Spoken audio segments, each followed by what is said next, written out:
welcome you to today's meeting of the Public Petitions Committee. And as always, just to remind everyone to switch off their mobile phones and electronic devices because it interferes with our sound systems. Could I welcome David Torrance, new member to the committee who replaces Adam Ingram, and can I place on record my thanks to Mr Ingram for his contribution to the work of the committee, and I'm sure all committee members will wish the committee clerk to write to Mr Ingram passing on the condolences on this recent bereavement. The first item on our agenda is the declaration of interests by David Torrance. In accordance with Section 3 of the Code of Conduct, I invite Mr Torrance to declare any interests relevant to the remit of the committee. Mr Torrance? I have no interest apart from which is registered. Thank you very much. So item 2 is consideration of current petitions. The next item of business is consideration of 3 current petitions, and as previously agreed, the first 2 will be taken together. Firstly, the committee will take evidence from the Western Isles Council on petition PE 1421 by Gail Robertson on behalf of the Outer Hebrides Transport Group on fair ferry fares, and PE 1472 by Councillors Gordon Murray and Ray Mackenzie on behalf of protecting inter-island transport links on inter-island air services. Members have a note by the clerk, it's paper 1 and 2. And can I welcome warmly today Councillor Angus Campbell, who's the leader, and Councillor Macdonald, who's the convener of the Western Isles Council. Thank you very much for coming through, colleagues. I know that it's your committee cycle this week, since I bumped into Councillor Macdonald and Rebecca this last week, and I know that you've had to disrupt your ordinary work in the Western Isles to come here today, so thanks very much for coming along. And I understand that Councillor Campbell will make a very brief opening statement on the 2 petitions. Councillor Campbell. Thank you, and thank you for the opportunity to come and speak to you. The 2 issues that you have in front of you, I think, are 2 very important issues for the Outer Hebrides, and I'll maybe start with just a few words on the RET issue, if I may. In my 14 years on the Council, we've certainly always had a lobbying group on RET, and we're delighted to see RET introduced to the Western Isles. It made a significant impact, both in terms of the ability of our own people to travel, but bringing tourism in, but also very important to the cost of bringing goods into the island.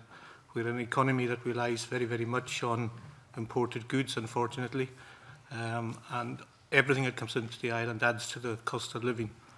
So we were disappointed, to say the least, when we saw that commercial RET was being removed.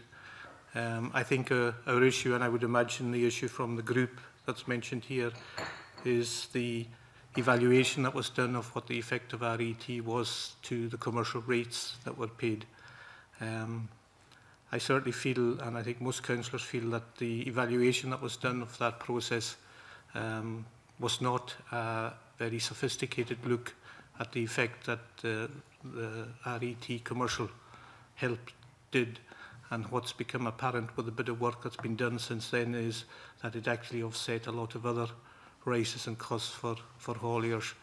And indeed, if you look at what's happened since it has been changed, there has been a significant increase in the cost of bringing goods to the island, which has affected every single person on the islands. Just to give one example, for new couples building houses, the estimate is that it costs an extra £3,000 because of the increased cost of bringing the goods into the islands. Our council position, we recently had a joint meeting with the Commerce Group that's mentioned in the petition, and there was a unanimous decision, and I can tell you that's not very often we get that in our council, a unanimous decision of the council to support the position of going back to commercial RET as they were introduced first. So I think that puts our view on commercial RET. To speak briefly on the flight issue, I'd like to put in context the fact that we have financially been in a very difficult place, like everybody else, I think, the last 3 years. We've been dealing with a 10% cut in budget, and this year in particular, we were going out on the 3rd year of consultations with all the low-hanging fruit, if you like. The easier choices had been taken in the 2 previous years. We're very committed, and I think our history will show our commitment to connection across these islands. In fact, our investment in the inter-island ferry movement has been significant in getting these ferries connecting our islands together. One of the choices that was on the table was the removal of the Barra and Uist air services. We did a round of consultations probably around October, November to the public with a list of all the possible ways of closing the funding gap.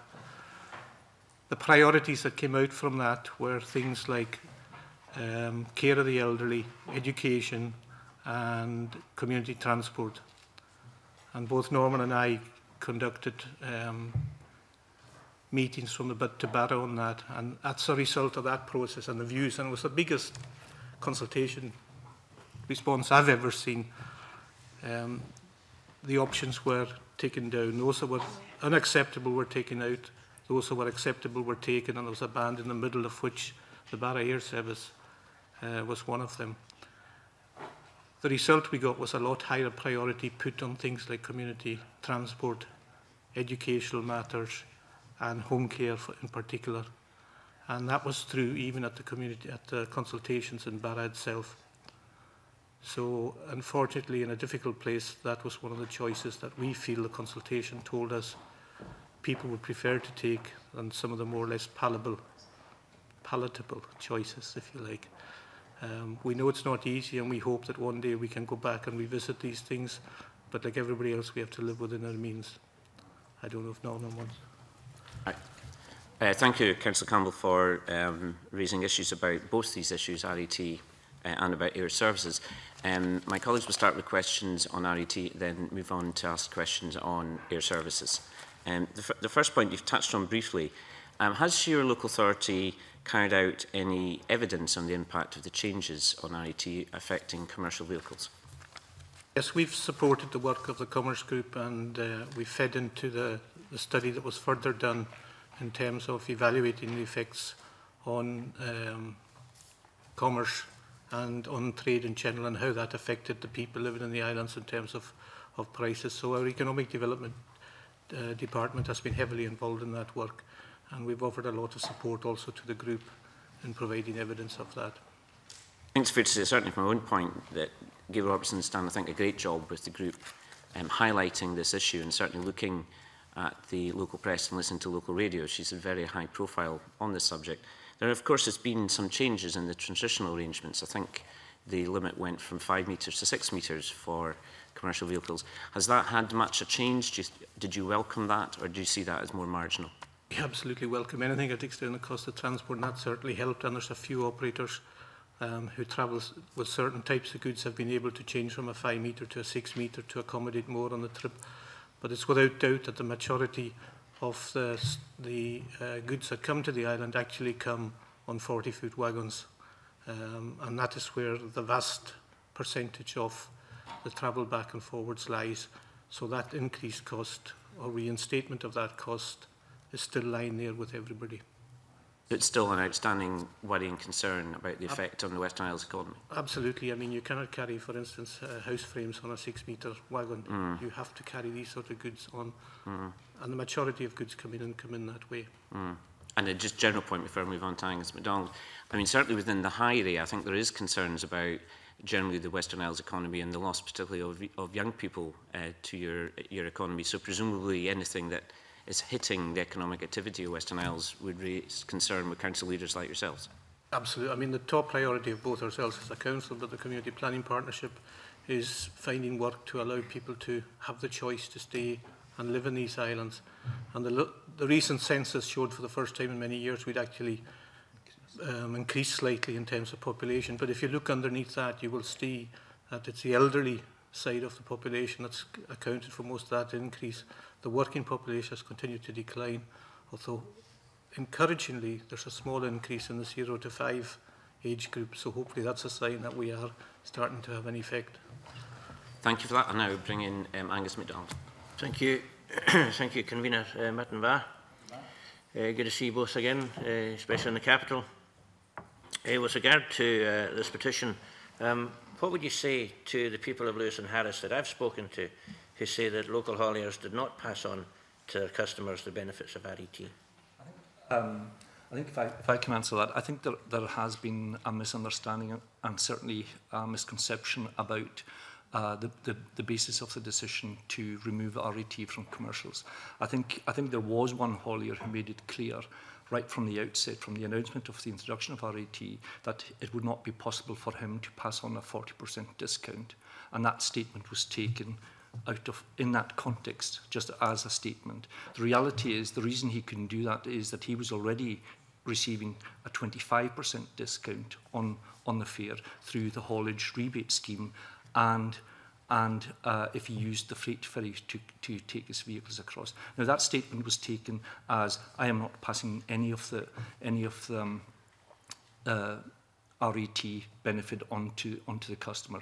The study that was done by Halcro that Angus referred to has been found since, with the piece of work that was done in consultation with the government, the council and others, has shown that the Halcro report was flawed, and it wasn't a very robust piece of work. And I think everybody now accepts that the benefit was passed on from the hauliers to their customers, but their customers in turn had to pass the benefit on to the individuals. For example, the big supermarkets. The benefit was passed on to them, and that's demonstrable.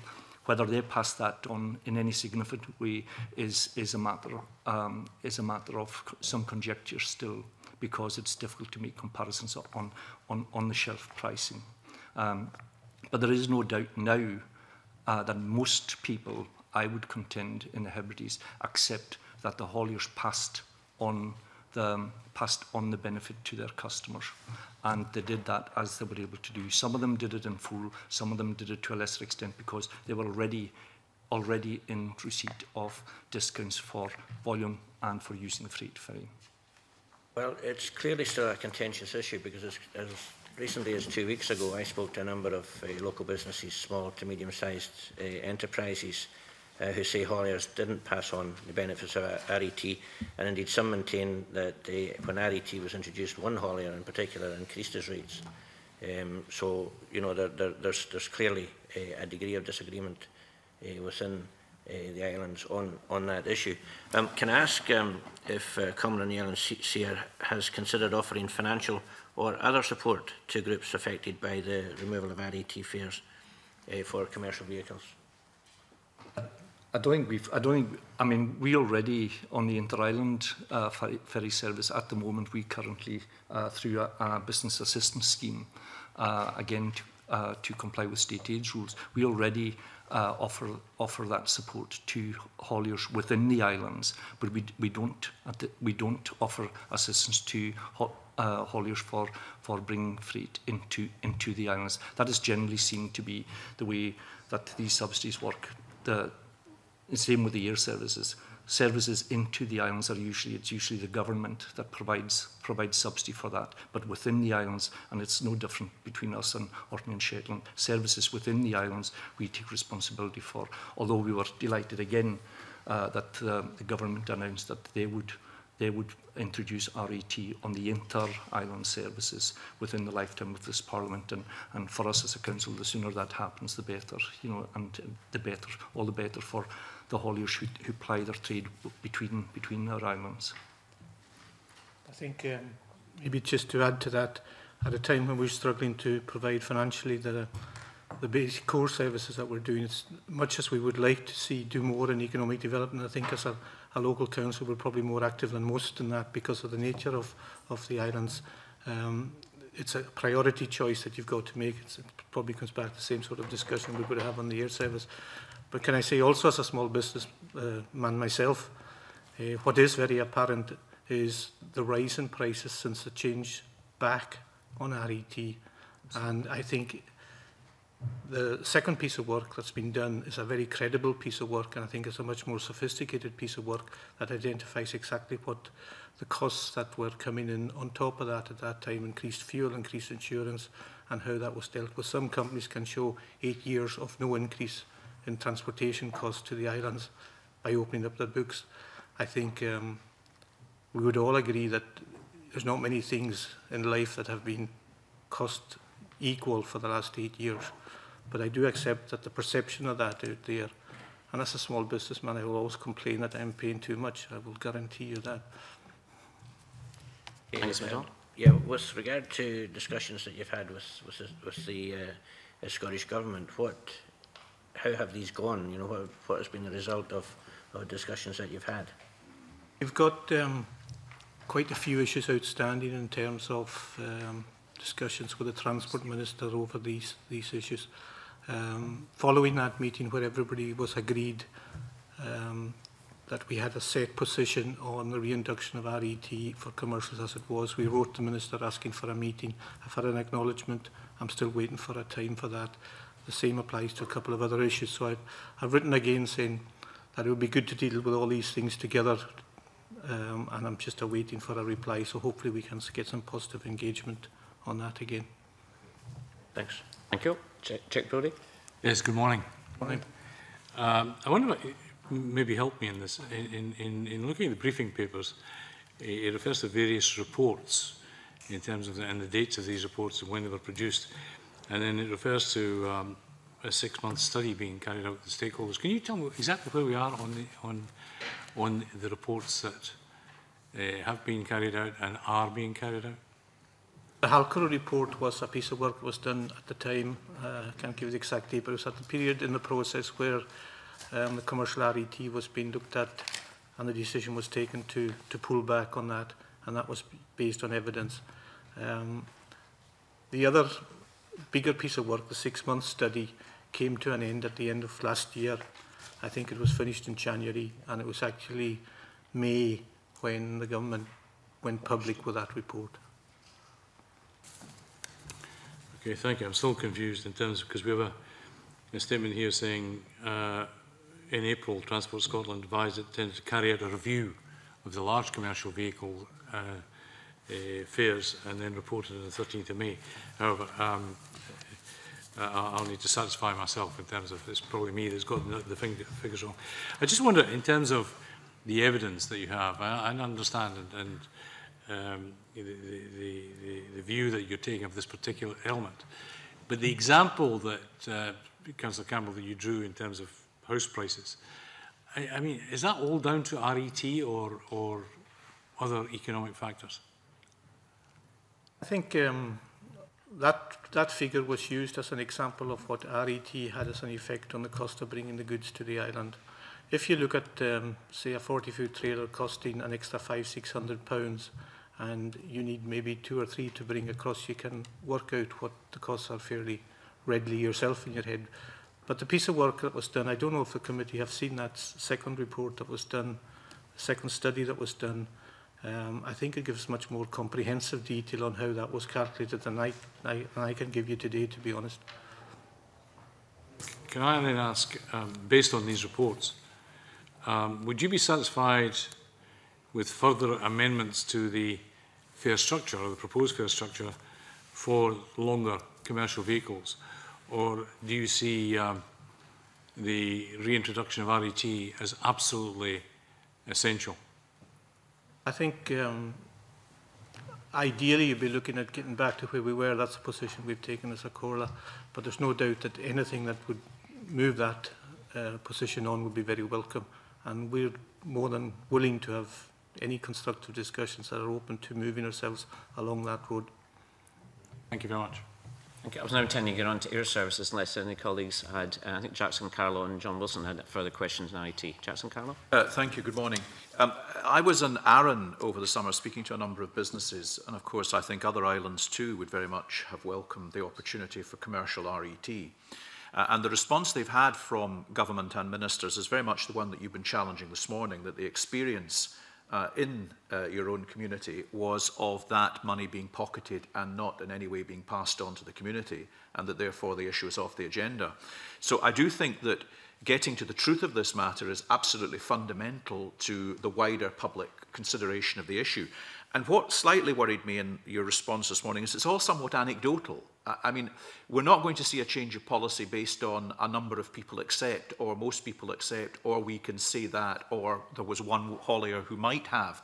And I wonder just to what extent you as a council are able to, notwithstanding the various reports that are in place, put something a little bit more authoritative, empirical in place regarding the experience of named companies, named individuals who are who are prepared to attest to the fact that you felt that benefit was being passed on to the community. And finally, I just wonder, I've looked through all of this and I know there are reports underway, but are you at this stage able to quantify what you think the financial loss to the islands was in the 12 months after the withdrawal of the commercial subsidy, so that we get some idea of in total what the economy feels it's probably lost as a consequence? I think in terms of the reports that have been done, the report that was concluded by MBA Consultancy in January is the most definitive. It is the most robust, and the hauliers were providing their books on an open book basis to the consultants in terms of demonstrating that they were passing on the benefits from RET. There is absolutely no doubt about the benefits of RET, and the figure that Angus quoted in terms of the £3,000 was the increase from the period where RET did apply to the period where it was introduced at the level of 50% when the RET was removed. That is what that figure equates to. That is what the difference was over that period. So that was the benefit for one household in terms of getting a house across. Now that doesn't happen. Well, it does happen quite often. It doesn't happen every week, but it happens quite often. But the most important thing is the number of articulated vehicles that go on the ferries every day of the week, bringing goods into the islands. That's where the biggest thing is. And it is very, very difficult to quantify the difference. And I think that's one of the challenges that both sets of consultants had in terms of putting an actual figure on it. But it certainly it goes in that period probably into the millions of pounds in terms of the impact of it. But the people who are best able to know that probably are the government, because they know what they've saved as a result of not paying the 40% discount. So the government are in a position where they know what they've saved, and that is what I would think is the tip of the iceberg in terms of the impact. That is the actual saving, but there is an knock-on effect in terms of the service as well. But in terms of a figure, I think it's very difficult to put an accurate figure. Mr. Carroll's question, but the second consultant report you mentioned, I'm not aware of that particular report. Is it possible you could provide our clerks with that information? Because I think it's crucial that members of the committee actually see the second consultant report. Absolutely, and I think that was a report that was commissioned jointly between ourselves. The government were involved in it, and it was the government that ultimately published it as Angus said, in May. And the second point you made about saving to government, obviously that's something that we could determine from the Scottish Government by simply asking a question or getting our clerk to write to the Minister. So that's easy to get once we know that it's a figure that it does exist. So sorry, Mr. Carr. I mean, simply, though, Convener, to commend, I do think that, I mean, Mr. Macdonald was slightly concerned because he was still meeting people who felt that benefit hadn't been passed on. And I think this is very much the nub of the argument. And at the moment, I would say the public impression is that the argument has been lost. And if you think that that is not the case, I think there's a very considerable job needs to be done to counteract that, which needs to come from within your own community, I would suggest, in the first instance, to help us in that regard. Absolutely. But in terms of the response that Mr. Macdonald is getting, I don't think that response would be different in any town in the country if people ask, are things more expensive now than they were? There is absolutely no doubt about that, and that has an element. There is an element of that in it.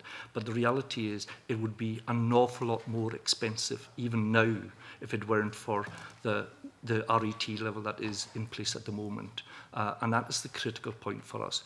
It would be an awful lot worse than it is. And there is no doubt that you will find people who will say that things are generally more expensive, things that the RET have no impact on in terms of service, whether they be electricity or whatever. RET has no impact on that, yet people are paying more. So the general view that we'll take is that things are more expensive. John Wilson. Thank you. Good morning, gentlemen. The issue, just to follow up from Jackson Carlo, is you made reference to all hauliers opened up their books to examination. Did all hauliers participate in that exercise? Did they all provide their accounts to show the difference, the impact RET made in relation to their operations? No, I think one or two still refused to take part in that process. Can I just say, there's no way I'm coming here to protect or to stand up for hauliers. That's their business, and they have to do that. But what the point we're coming from is looking at the effect that's had on our community. Most of the hauliers did come forward, and some of the big ones came forward and actually said, you can go in there on a confidential basis, the people who were doing the study, and that's what I think would be very good for you to see the study and the conclusions that led them to come to. Councillor Campbell, I accept what you've just said. The reason why I asked the question is to find, if we are talking about RET, then it would apply to every haulier. And if it applies to every haulier, then I would expect or would look to see all hauliers participate in any exercise that can allow an argument to be built up to allow or further introduction or reintroduction of RET. Now, the difficulty we have, and it's this issue, and Angus Macdonald raised it, about while some hauliers said they were passing on the benefits of RET to their customers, there was no guarantee that those benefits were then being passed on to the consumer. And I think that's where Jackson Carlow made reference to the public perception. And it is very difficult in these economic times to get that public perception correct because of increasing prices on foodstuffs and other stuffs, no matter where you are in the UK. But it's about trying to ensure that the general public feel that there was a genuine benefit in terms of providing RET to hauliers. It was not just being passed on to the hauliers' customers, but were being passed on to the residents on the islands. I think we'd have no argument at all with that. That is the difficulty of leading of a chain of businesses.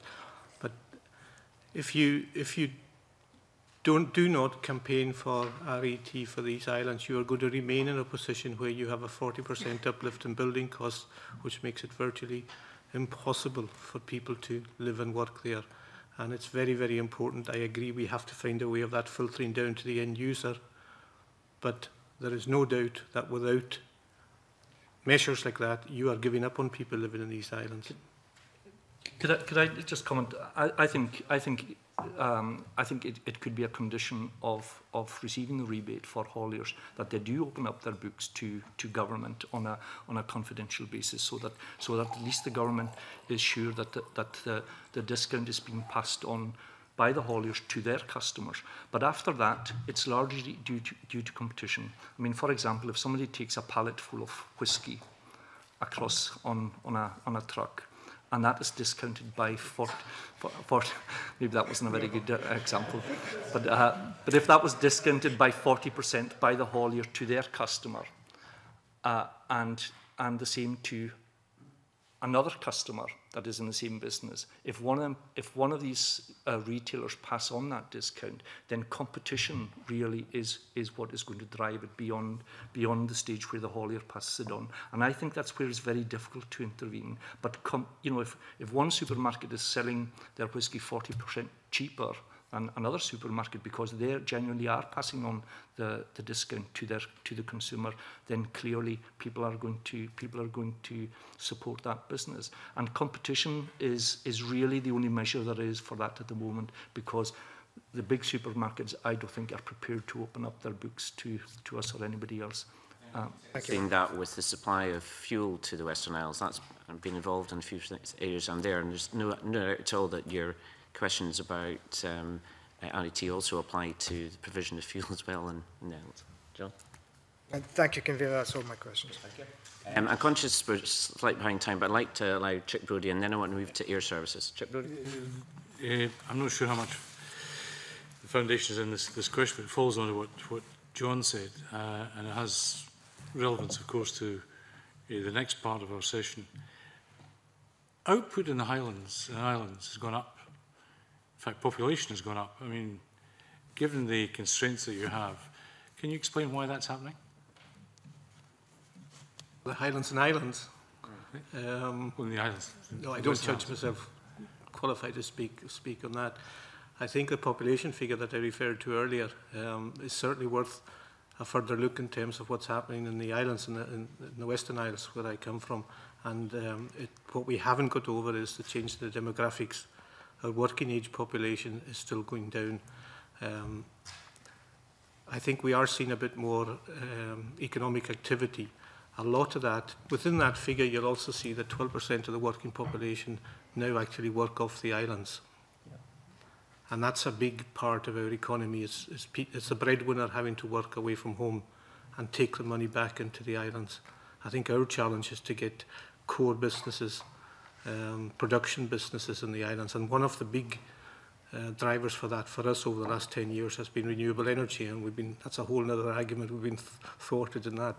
But there is still the issue in the Outer Hebrides of having businesses of sufficient quality that will support a good working workforce. And that's still our challenge today. And the cost of starting a business in the Western Isles, for instance, as against on the mainland, is considerably more because of the transport costs. And it's an argument we're having on European funding, for instance, going forward, that you've got to recognise if you want start-up businesses, it's not the cost per job, it's actually the cost of providing the job there if you want people to work and live in the islands. Thank you. Thank you very much. Can I move on to air services? And I'll start with a couple of questions and then move round to my colleagues. I suppose the first question is, why were air services cut? Because you mentioned services from Stornoway to Mbekula, the service from Mbekula to Barra. Why were they cut by your local authority? I think it was purely down to the situation we were in financially. We've had to deal with a £12 million cut out of a £120 million budget over the last 3 years. We had it on the table the year before, and fortunately we were able to take other cuts. But this time it has been really difficult looking at where we have to go to find that money. As I said in my introduction, it was part of the consultation process, which was 4 or 5 month intensive period of consultation that has had nothing like it in the Outer Hebrides before, to my knowledge, in terms of response and engagement and size of meetings. The priorities that came through clearly to us from the people was very much towards other services. The Barra Air Service, for instance, is used by about 2,000 people a year, mostly public sector, almost universally public sector, and tourist. It was costing us £83 per single trip subsidy for a tourist to go from Barra to land on the beach, and £83 to get them back again. Now, when you say that to your people, is that good value for the money the restricted money we have left, or would you rather us provide more, keep more home helps, provide more community transport, or do more in our schools? The answer was quite emphatic to us, and that's the reason we ended up taking that. Could I just in terms of that, I attended the first consultation meeting in Castlebay on the budget cuts, and what we went out to the wider public in that consultation was some 140 different lines of budget that directors of departments had brought forward as the cuts that they deemed as directors were most palatable, given that we asked them, we didn't want to impact on jobs, we didn't want to impact on frontline services, and we went out on these options, and there were over 60 people at the Castlebay meeting, and there were over 120 at some of the other meetings we had in terms of the first round of budget consultation. And what we said to them was, these are the options we have, what are your views on that? And as Angus said, the priorities that came forward right across the islands were in relation to community transport, that is, transport within communities for taking people to post office shops, surgeries, that kind of community transport. There were education, specifically specialist teachers in schools, because we were proposing, because we don't have to have them within the education system. That was one place where education could find the cuts. And these were the key things that people were raising as major concerns. We said we would go back, the council would make decisions and come back in January with a range of things that we were minded to take. We mitigated the worst impacts of them. And when we went round in January, because we'd publicised what we were minded to do and taking into account of people's concerns about the services, the home help services and specialist teachers and community transport, the number of people turned out at the next lot of consultations was less than a third of what had been in the first ones. and the feedback we were getting was very positive in that we reacted to what people's priorities were. Now, in terms of the meetings in Barra and South Uist, the consultations, people were certainly raising concerns about transporting patients from Barra to hospital in terms of the medical service. We were being encouraged to engage with the health board to see whether the health board would contribute towards maintaining these services. We did, and we didn't get a positive response from that. So we tried a whole range of avenues to try and retain these services. And the other option was on the Benbecula-Stornoway service was that we cut that altogether as well. And the compromise there was that we reduced that service to a three-day-a-week service. So there were really difficult choices right across the board. But we feel, and we have the evidence within the consultation responses in terms of the number of people who expressed concerns about the air services as opposed to other services, we feel that the balance of that was largely right in terms of the feedback we got right across the community, including Barra and South Uist.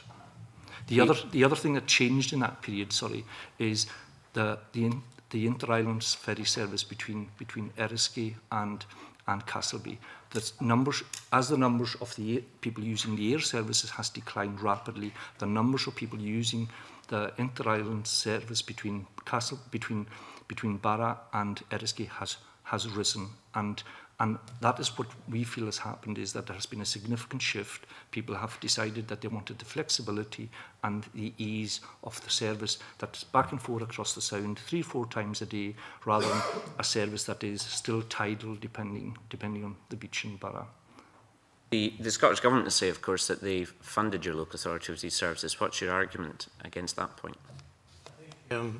This is an argument that's come forward, but one of the great things the Scottish Government has done is to remove ring fencing for how we spend our money. And the idea of that, as I understand it from discussions with the Government, was that it allowed us to address local priorities. And the local priorities clearly shown to us by the people we spoke to were what we tried to address through our decisions on the budget.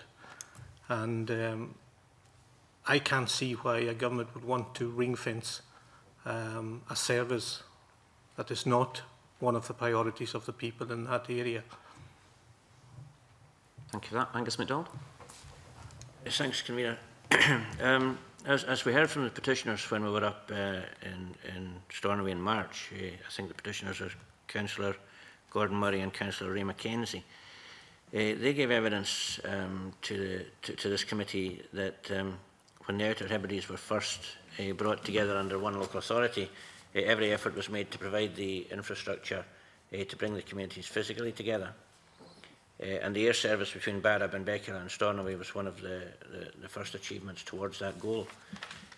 Now that you've ditched this Benbecula to Stornoway service, a lifeline service, where's the principle of bringing the island communities together now? I don't think we've ditched the Benbecula-Stornoway service. The Benbecula-Stornoway service has been reduced from a 5-day service to a 3-day service. The Benbecula-Barra service has been discontinued, and you're quite right. You know that it was an aspiration for the local authority long before Angus and I were anything to do with it to link up the islands. And the council has done that over the last 35-40 years through building causeways, through putting ferry services in place where previously there were none, and that's what's had the impact. It's also had an impact even in terms of the Sound of Harris ferry, the service that runs between Leverborough and North Uist. Huge amount of traffic back and forth on a day and daily basis right throughout the islands. But the difference in between that service between Barra and Benbecula is that, as Angus said, it's less than 2,000 people use it. The average load factor is 25% load factor. We're paying, as a council, our subsidy was 4 times what the customer was paying for the seat, and 1/3 of these seats were taken up by people who were resident or not resident Barra, but who lived in Barra as tourists, and we welcome tourists. But I don't think, given the range of cuts we had to do, that we would be being responsible in maintaining a service that provided a service for visitors and tourists in Barra to go on a 20-minute flight to Ballyvanny, not even get out of the plane, and 10 minutes later to fly back to land on the beach in Barra, and us providing a subsidy of £80 per seat for that, when at the same time we were considering reducing overnight support services, reductions in home help services, and that is the basis of our decision. That was the basis of our decision. We did not take this decision lightly. As Angus said, we considered these air service reductions in each of the last 3 years, and we left them there. But now, as Angus said, the low-hanging fruit has disappeared, and we're having to make really difficult choices. And nobody welcomes removing services, but every local authority in the country, and even every government, has to look to see what it does in terms of that. Okay, I take on board your point about subsidising tourists, but surely the flights aren't jam-packed with tourists. There are people trying to get to the Western Isles Hospital, for example. The reality is that these flights are not jam-packed with anybody. You're talking about an 19-seater that has an average of 4 or 5 people on that plane, and if a third of them are considered to be tourists and another third are public sector workers, undoubtedly there is an issue in terms of transporting patients to hospital. But again, during the consultation process, the people in Barra said very clearly that they would much prefer, if they were going to end up in either Inverness or Glasgow for medical treatment, that they would rather go straight there from Barra to Glasgow, rather than go from Barra to Benbecula to Stornoway to Inverness or to Glasgow. That was something that they preferred. And we asked Transport Scotland, would they be prepared to look at a second rotation of the island, the plane to Barra on a daily basis. And they said they weren't prepared to do that. That service is full a lot of the time, and that is a constraint in terms of getting patients to hospital. But having full flights is a good thing for, I would suggest, for for air service operators, and also for anybody who's subsidising that service. And I think that is a way that we suggested to Transport Scotland, that if they put in a second rotation direct from Glasgow to Barra, as the tide allowed, and it is possible to do it, that would be something that would alleviate the problem significantly and get everybody who needed to go to hospital in Glasgow, get them there in a timely fashion. Well over time, but I'm keen to get as many questions in as well. Can I ask, the questions are short and the answers are short. Angus MacDonald. Yeah, Convener, I'll try and be as brief as I can. I presume you've both read the West Island Free Press editorial on Friday with the heading, "Loss of Barra Airlink must be reversed." Now, for the benefit of the committee, I'll just read it out. It's very short. When they were compiling their list of savings, officials at Comhairle and Siar's headquarters in Stornoway turned their attention to the inter-island flights between Barra and Benbecula. Here was a service that seldom flew with every seat occupied, which clearly you've stated. Those on board were mainly patients on their way to medical appointments, with a sprinkling of councillors and public sector employees making up the rest. So councillors voted to axe the service, saving $148,000 a year. The number of flights between Benbecula and Stornoway was also cut to 3 per week. Barra is now suffering the consequences. There are elderly patients who have to take a ferry and then a taxi to get to Benbecula for a flight to Glasgow because the direct flight from Barra is full. Visiting health specialists can no longer visit. Fears have also been voiced that urgent blood products might not make it from Stornoway to Barra in time. Compared to the personal impact, the additional cost to NHS Western Isles of sending patients to Glasgow seems unimportant, but it would be considerable, as the Health Board suggested last week. Cutting the Barra-Benbecula air service was a bad decision. It must now be reversed before these Comhairle councillors and officials end up with more than red ink on their hands. What do you say to that? I take my decisions based on what I get back through the consultation process. I don't do it from reading the press. What we've done, you brought up a couple of points there that we've actually talked about already.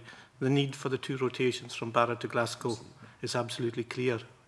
And we've asked through the PSO that the government look at that. The response we had was that because restricted resources, they were unable to look at increasing the PSO. We're in exactly the same position. You know, you recently saw an application for a flight from Skye to Oban, and the response from the Transport Minister was projected numbers of 14,000 are not enough for us to put money into that.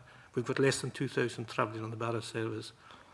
I think we talked to Health and said to them, the consequences of this from our responses have been mostly about health issues. could you please look at your budgets and say, is this going to cost you more after it happens to provide these services? If they are, come to the table and see, can we do something together? We actually left some money in the pot to try and come to a solution with health. Now, if you look at air discount scheme from the islands to the mainland, we're not allowed to take advantage of that because we're a public body getting a second subsidy. As the local authority, we were second subsidising every health board trip, every enterprise trip down. I believe, and we're still working on this, I believe that if you had a system where the public sector paid the full cost, you discounted off the ordinary passenger that was a resident in the islands, that you could make that system, that work. But we need health board and enterprise to come to the table. We're willing to provide our part, but what we can't do is continue to take away from our other services to provide a double subsidy to health or a trip for tourists. And, you know, that is a hard decision, but it's one we had to take. But the health board refused to come to the table today. We've had great difficulty with the health board in terms of getting a meaningful discussion. I took individual cases from Barra. 2 ladies spoke to me at the second consultation about their issues. I spoke to the Chief Executive. He said, we'll just send them to Glasgow. And that's the level of engagement I've had. If they're finding through their budgets now that there's been an effect, that's what we said to them. Do that piece of work. And if you're going to cost you 80,000 more, put 40 of that towards the service and we'll match it. You're cutting short, Mr MacDonald. Can we move on to Chip Brodie? Thank you. What discussions, gentlemen, have you had with other councils on the West Coast in terms of some of the problems they're having, in terms of either looking at the overall costs? I mean, why is Glasgow the centre of the universe in terms of, you know, that you have to fly in there as opposed to, you know, an airport near my home? So what discussions have you had? Have you had any discussions about outsourcing it? You know, and I understand the issue about European state aid and subsidy in terms in relation to commercial purposes, but have you had any of these discussions? Yes, we have. A couple of points I'd like to make. When we put this tender out this time, we made it as flexible as possible to see what different answers we could get. We left the table open to operators to say we can do this in a different way. Unfortunately, and particularly with Barra, with the need to that otter type of twin otter type of plane, we still actually came back with one operator, who's the present one, who was very much near the point. There was one other operator was so far away, it just didn't make sense. But on the wider picture of being more inventive and thinking out of the box as to how we can do west to coast services, for instance, we through Hightrans are feeding into that study that's going on at the moment as to how more rural airspace can be used and how the twin otters themselves could be used in a more efficient way. Because we know what Ryanair's done, the way it makes best use of its resources is to keep the things flying and keep them working. You've got unique planes there that can go to parts of the West Coast and the Highlands and Islands. We should be making more use of them, particularly when the new ones come on. So we feed into that. I mean, and also through the Highlands Islands Conveners Group, there are discussions. Transport is on that agenda almost every single time, and we meet 8-9 times a year to discuss these sort of issues. It might just be, I suggest there might be, you know, an acceleration of that discussion and look at less of a burden on the public sector. But that's, you know, I'm sure that you're pursuing that. Can I just one very quickly? What changes, basic changes, and briefly if we can, would you like to see to Scottish Government policy regarding PSOs? Regarding PSOs, I think the existence of PSOs for islands are very, very important instruments, and for remote and rural communities, I would suggest up and down the Highlands. I think to have the ability to use them maybe in more routes in slightly different ways would be a good thing. But certainly the protection of them as a tool to make things happen is very important to islands and remote communities. PSOs are an instrument that are more often than not used with some form of subsidy. It requires a PSO to be in place if you're using subsidy, but you can also have PSOs, I believe, that don't require subsidy, and that is used quite often to safeguard and to give a monopoly position to an operator where services are considered to be so fragile. If a competitor came in, you would end up with both of them actually ceasing to function, and you end up with no service at all. So PSOs are a mechanism that have been extremely useful right across Europe, not just in the Highlands and Islands, but right across Europe in terms of protecting links, both air and road, and in some cases in rail as well. You know, and I think the mechanism is there to be used, and it's a lot more flexible than some people think it is in terms of what you can do with it. But if you're providing a subsidy, then you have to do it through either a PSO or through aid of a social character. You know, that these are the only two mechanisms that are readily available. Okay, And thank Jackson you. Carlo? Yes, I did say to the petitioner when we heard this at first that it struck me that this petition was inviting us to strike at the very heart of local democracy. I mean, there are not that many things right-thinking people can say this SNP government have done that are wholeheartedly to the benefit of the country, but the ending of ring-fencing and local authority expenditure was one. And essentially, it seems to me that what we're being invited to do here is to intervene on a matter that is now the competence of the local authority. I don't know what representation Councillor Murray and Councillor Mackenzie are within the local authority, whether they support the administration or are opposed to it. But I did, well, they're opposition, so we have two opposition councillors coming to the Scottish Parliament inviting us to support a petition which overturns the decision of the democratically elected local authority exercising their due responsibility. And whatever the merits or not of the decision, it seems to me, surely, I don't know whether you disagree, that the appropriate remedy, if the people of the islands feel sufficiently strongly about this, is through the ballot box at the next set of local authority elections, where they can either return or reject the local authority that has made this decision. Is that a proposition with which you agree? Absolutely, and that's a proposition which we have to deal with at every single election, and one that I'm very prepared to do. And I think that if these two councillors, we don't have what I recognise an opposition in our council. I see an independent council of 31 members that are a couple of groups within it. So I don't recognise the word opposition because we don't have an administration as such. But can I say, the challenge I would do to anybody who talks about these choices we've made is to go to your own constituency and tell them what you're going to do instead. And that's a challenge for us all. Okay, thank you. I'll make Taggart. Thanks, Convener. Just a tiny small question, but nonetheless more important.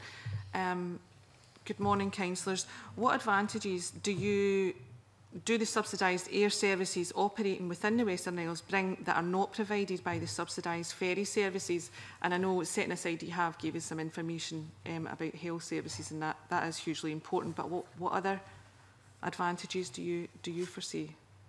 I think it's certainly speeds up the transport for people going from north to south. It gives it more possible to do certain activities and return home within the same day. But ferry services have come on leaps and bounds. I mean, I remember 11, 12 years ago when we started the ferry service from South Uist to Barra. The council paid for it for the first few years to pay the cost, to prove the cost. And we were using a 12-passenger sea angling boat to take people across, and we had used fishing boats previous to that. We now have 4 times a day crossing. 20 times more people use the ferry service and choose to use the air service. And that tells you itself the costs are significantly less, even with the subsidy, that ordinary people will choose to go that way. When you consider the time factor of going to an airport, booking in, even though the flight is relatively short, there really isn't that amount of difference in some of the travel.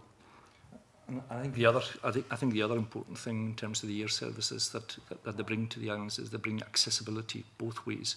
They bring accessibility to for people who want to come and visit there, but as important, if not more, probably more important, are the 12% of our working population that work away. Very many of them working offshore, whether that be in the oil and gas industry or in the merchant fleet. And these people are totally dependent on being able to get to work quickly and get home quickly. And more people are using the services for that. Business uses the air services quite a bit.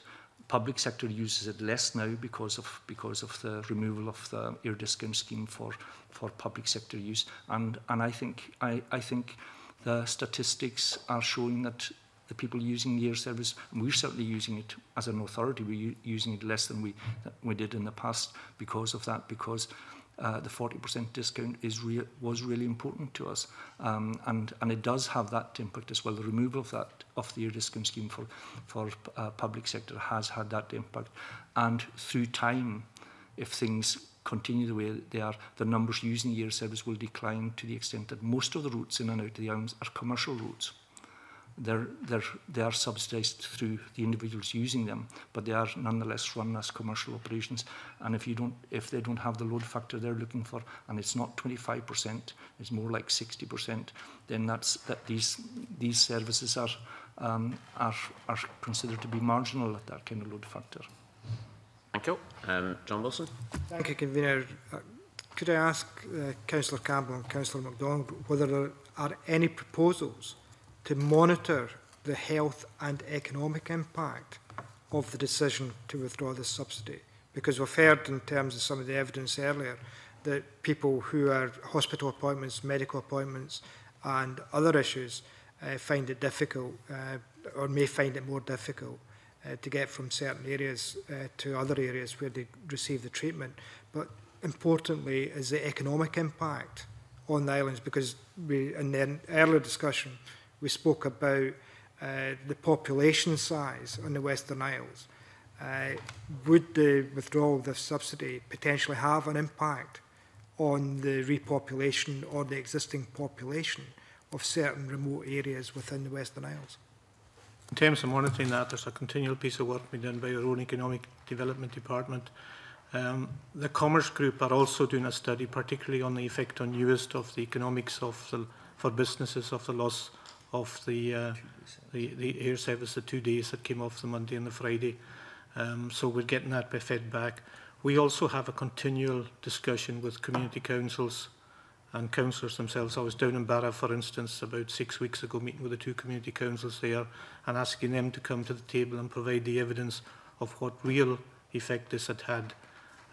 So that discussion is going on. I mean, please don't think we wanted to do this. We are trying to find ways of getting back to where we were, and we are keen to build up as much evidence and try and see if there are other ways of providing this service. So that process, I can assure you, is ongoing. We also engage through community planning and Highlands and Isles Enterprise through the local office to get feedback from themselves if they think there's an effect on business from this loss. And it's to equate that, I think, is the challenge. Can I ask Councillor Campbell whether or not Western Isles Health Board are involved in these discussions as well, given the cost or the potential additional cost to the Health Board of transferring patients rather than taking them to Stornoway but taking them to the mainland, whether or not these additional costs have been included in any assessment by the Health Board? There's an open invitation for Health Board to feed into that process, and it's been repeated several times. They are also part of community planning where we have this discussion. We are not getting figures back from them. We are getting, for instance, the blood that was mentioned in the article you took out. When that came up as an issue, we approached Health Board and said, is this affecting? And we were told, absolutely, there is no reason why we can't have sufficient blood supplies in Barra to supply that service. Now, we have to take them as the experts at their point of view, but what we're not getting from them, I think it's fair to say, is actual figures and breakdown of what the additional costs or the marginal costs are of providing the service in a different way. Thank you very much. And again, apologies that we've overrun the initial timings for this item. But I think all members and hopefully witnesses would agree this is very, very important, not just about Western Isles, but I think it's got issues for our island and rural communities across Scotland. There's some really interesting bits of information that our witnesses raise and develop. My own view is I think it's important that we do some more research on this. For example, there was the consultant's report that Councillor Macdonald mentioned that we didn't have access to. But there's probably a wider issue. I mean, my own feeling would be, I think it would be very useful to have Keith Brown at a future meeting to talk about this and involve perhaps the chair or chief exec of the Western Isles Health Board and perhaps even the MD of Highlands and Isles Airports, because there's issues for our air services. Because whatever happens, if we're ending up with less services to Benbecula and Barra, it makes both these airports more marginal, which is really worrying. And I heard I just happened to be through there last week, that the catering at Barra is now stopped because it's not viable for it to be run anymore. It's just a small example of, for no, the council had real constraints on what to do, but we've got implications of the viability of these marginal airports as well. And I appreciate members don't necessarily want to run with individual petitions. I still believe there's a lot of meat in this petition that we need to explore, and a lot of questions certainly that I have, I'm sure other members have, about the next steps. But again, as always, I would welcome members' views on whether that's something members wish to support in terms of next steps. Chip Drury? Yeah, no, I support that. I'm not too sure about necessarily. I'd rather have the conversation with the Minister first before we start talking about islands, because I think this is a much wider issue. Much wider than, I mean, of course, it's clearly very, very important to you and your colleagues and the people in the Western Isles. But the rationale behind my question about working with other councils is because I believe fundamentally there's a much bigger issue and potentially opportunity. But no, I would certainly the Chief Executive of the Western Isles Health Board. I should perhaps have been clearer. Of course, we're talking about two petitions. So one is about RET and the other is about your services. And of course, Keith Brown is the Minister for both. So that's the reason I was suggesting we look at him. Can I ask other members' views? Angus MacDonald? Thanks. I'm certainly pleased to hear the convener of the council say that they're looking at ways of getting the service back up and running. However, clearly the difficulty with the health board is a major hurdle. So I would certainly agree that it might be an idea to write to the chair and invite them to appear before the committee here, but it might also be an idea in the meantime to write to the health board and ask why they're not prepared to get round the table with the council and other interested parties prior to them appearing here. Okay, thank you for that. Other members? Jackson Carlo? So I'm slightly flabbergasted. I have to say I feel we're worrying at a bone here and straying beyond the actual remit of the petition in trying to seek wider inquiries into this, that and the next thing. It's fairly clear the government has said it has no plans to review its policy in these matters, and that the removal of subsidies by a local authority is a matter for that local authority. I'm not clear what we think we are going to achieve by pursuing this. These seem to me to be two very definitive positions, and therefore no further progress is going to be made in this. I understand the broader issues that you would seek to address. I'm not actually sure that that's a matter for this committee, or whether it's something we feel another committee more directly responsible for such issues should now be invited by us to consider and to pursue in their own right. Okay, thank you for that point. Ask other members' views. John Wilson? Thank you, Convener. I think the petition before us is still worth further examination because, as Jackson Carlo quite rightly said, decisions of local authorities are decisions of local authorities. But one of the priorities that I think both the UK and the Scottish Government have set themselves is preventative spending. And if we find that a health board is spending more of its resources offshoring, and if I can use that term, from using services in the Western Isles and Stornoway to the mainland, then that's a situation that we can actually see a potential cut in services in the health board delivering in Stornoway and on the island. And we need to make sure that when we look at public expenditure, that we're not offsetting expenditure in other directions that could be saved and could be provided within the communities that they seek to serve.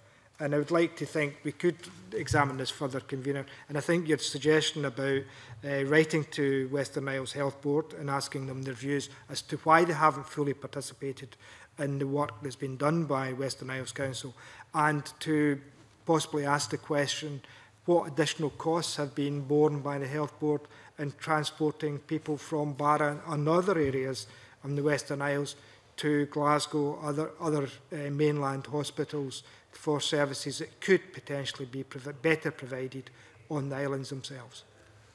Other members? Just from what John has said, I think it's imperative that we do speak with the Health Board on this issue. I'm conscious of, I mean, Jackson Carlo makes a good overall point that we have to be constrained by what the actual petition says, and that is something that's always worth bearing in mind in these arguments. So I think that is something that's worth looking at. I think my overall point was there are wider implications, but I think it's useful that Jackson Carla brings us back down to earth and says stick to what the petition says, and I do accept that point. There is, however, looking at the two petitions, further bits of work I think we need to do. So as far as the Health Board is concerned, do members wish just to write to the Chief Exec of the Health Board, or do they wish the Chair and Chief Exec to come before the committee? Convener, I'd be keen to write to them in the first instance, rather than invite them along, because it's additional expenditure to the Health Board to get them here. Although I would flag up our very important new video conferencing facility that we've got in front of us potential. And secondly was the issue about the Minister that I raised. The Minister's got locus on both these petitions. What are members' views on inviting Keith Brown along? Angus MacDonald? Certainly, I'd be keen to have the Minister along to discuss the PSOs. However, I have a separate view on the RET petition. I believe that there's an argument to close the RET petition down, given that the Scottish Government stated that there's no plans to review sorry, looking at the wrong. It's set up a working group which will review the large commercial vehicle fares, and given that that's in place, I think the petition's done its job basically, and it could be closed. Concentrate on the RET. PSO I was talking about. Yes. No. Check Brody. The reason for the Minister is really the PSO and the air strategy. And the RET, I agree with Angus that and the petition has been involved. So. Other members, Jackson Carroll? The RET, I thought that there was a question that arose as a result of the discussion this morning, and that was that the suggestion from our colleagues that we could write to the Scottish Government and ask them to quantify to us exactly what the saving has been by the removal of the commercial RET. I think that would be a useful figure to put into the public domain, but having done that, I don't have any dissent from the course of action advocated. But I suggest then, unless other members have a different view, is that we ask for a look at the consultant report, which we haven't yet seen. We ask the Minister, as Jackson Carroll has pointed out, to quantify the figures. We take that back to next meeting with a view to closing at an early stage. And perhaps I could put on record, thanks to the work of Gail Robertson and their colleagues, who've certainly highlighted this in the Western Isles and beyond. Are members agreeable with that course of action? On the air services, I think the conclusion is we need to continue this petition so we can get some information from Western Isles Health Board and invite the Minister then to come to committee at a future meeting to talk purely about the air services petition and not the RET. Is that agreeable? Right, thank you for that. And thanks, colleagues, for spending considerable time on this. I think it's a very important two petitions. And could I particularly thank our two colleagues from Western Isles for travelling through, giving up time and overnight stay. Hopefully you'll be back this evening. And thanks again for your time and efforts. And I'll suspend for 1 minute till our new witnesses take their places. Thank you again.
just to continue with our committee, the committee will now take evidence from Caledonian, MacBrayne and Serco NorthLink Ferries on petition PE 1473 by Francis Ann Gillies on behalf of Barra Youth Council on Wi-Fi and CalMac ferries.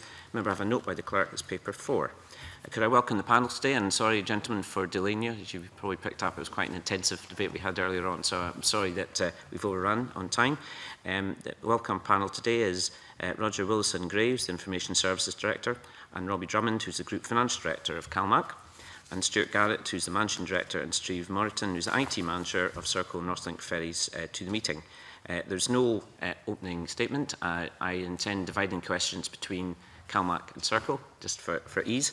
So my first set of questions, and that will be the same for my colleagues, can I put the question to our CalMac witnesses.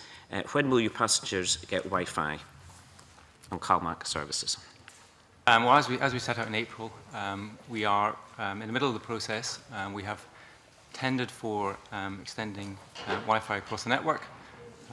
We think that contract will be awarded sometime in August, and the rollout will take place at the back end of this year and into January, February of next year.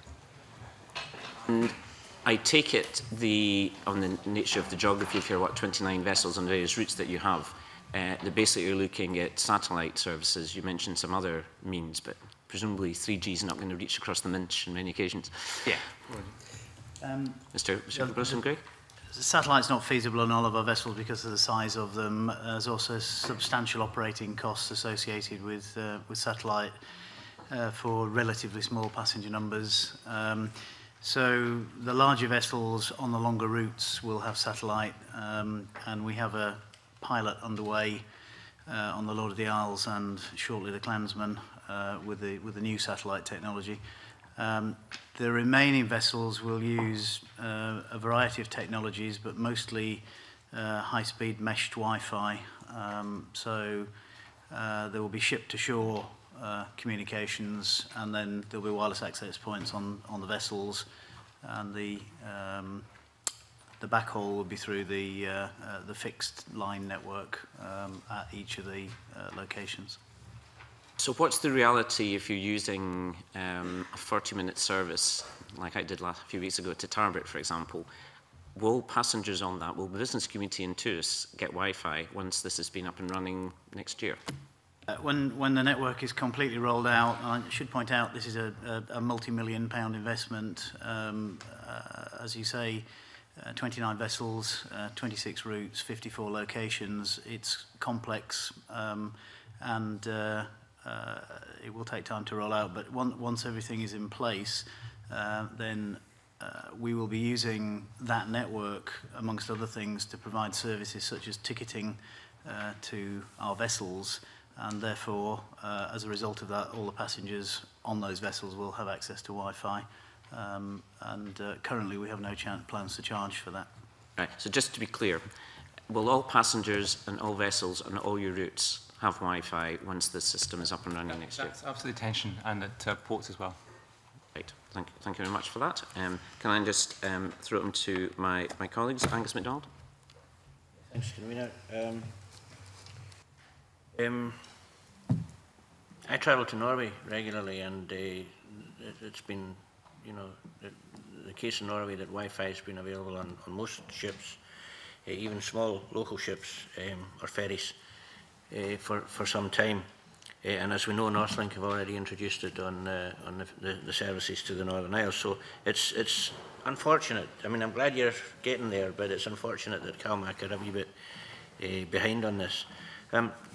Given your statement on the 8th of March, which indicates that the rollout of onboard Wi-Fi involves, and I quote, significant technical challenges and costs, can you outline what these challenges include and how much the installation of the new communication system might cost? You mentioned it was multi-million. Presumably it's not too high. Procurement, it's an outcome-based tender, full ODU, and therefore I can't give you a price because it will depend on the bids we receive from the 6 qualified bidders, and obviously I can't comment on the procurement process until that's complete. In terms of technology, then all I would say is it's unfortunate that BT and the other providers of infrastructure to the Western Isles are unable to offer the same level of service that they do in Norway, because the limitation for us is not the technology on our vessels, it's the inability to communicate from places such as Barra, whereas I'm sure you're aware, there is no mobile signal. Yeah, well, even in Lewis there can be a lack of a signal, as we've found out across the last few weeks. But certainly, with regard to that point, the Rural Affairs Committee have very much taken that issue on board and are looking in depth at it. So that's fine. Okay, thanks, Convener. Okay, thank you, David Torrance. Good morning, gentlemen. And this is to NorthLink Ferries.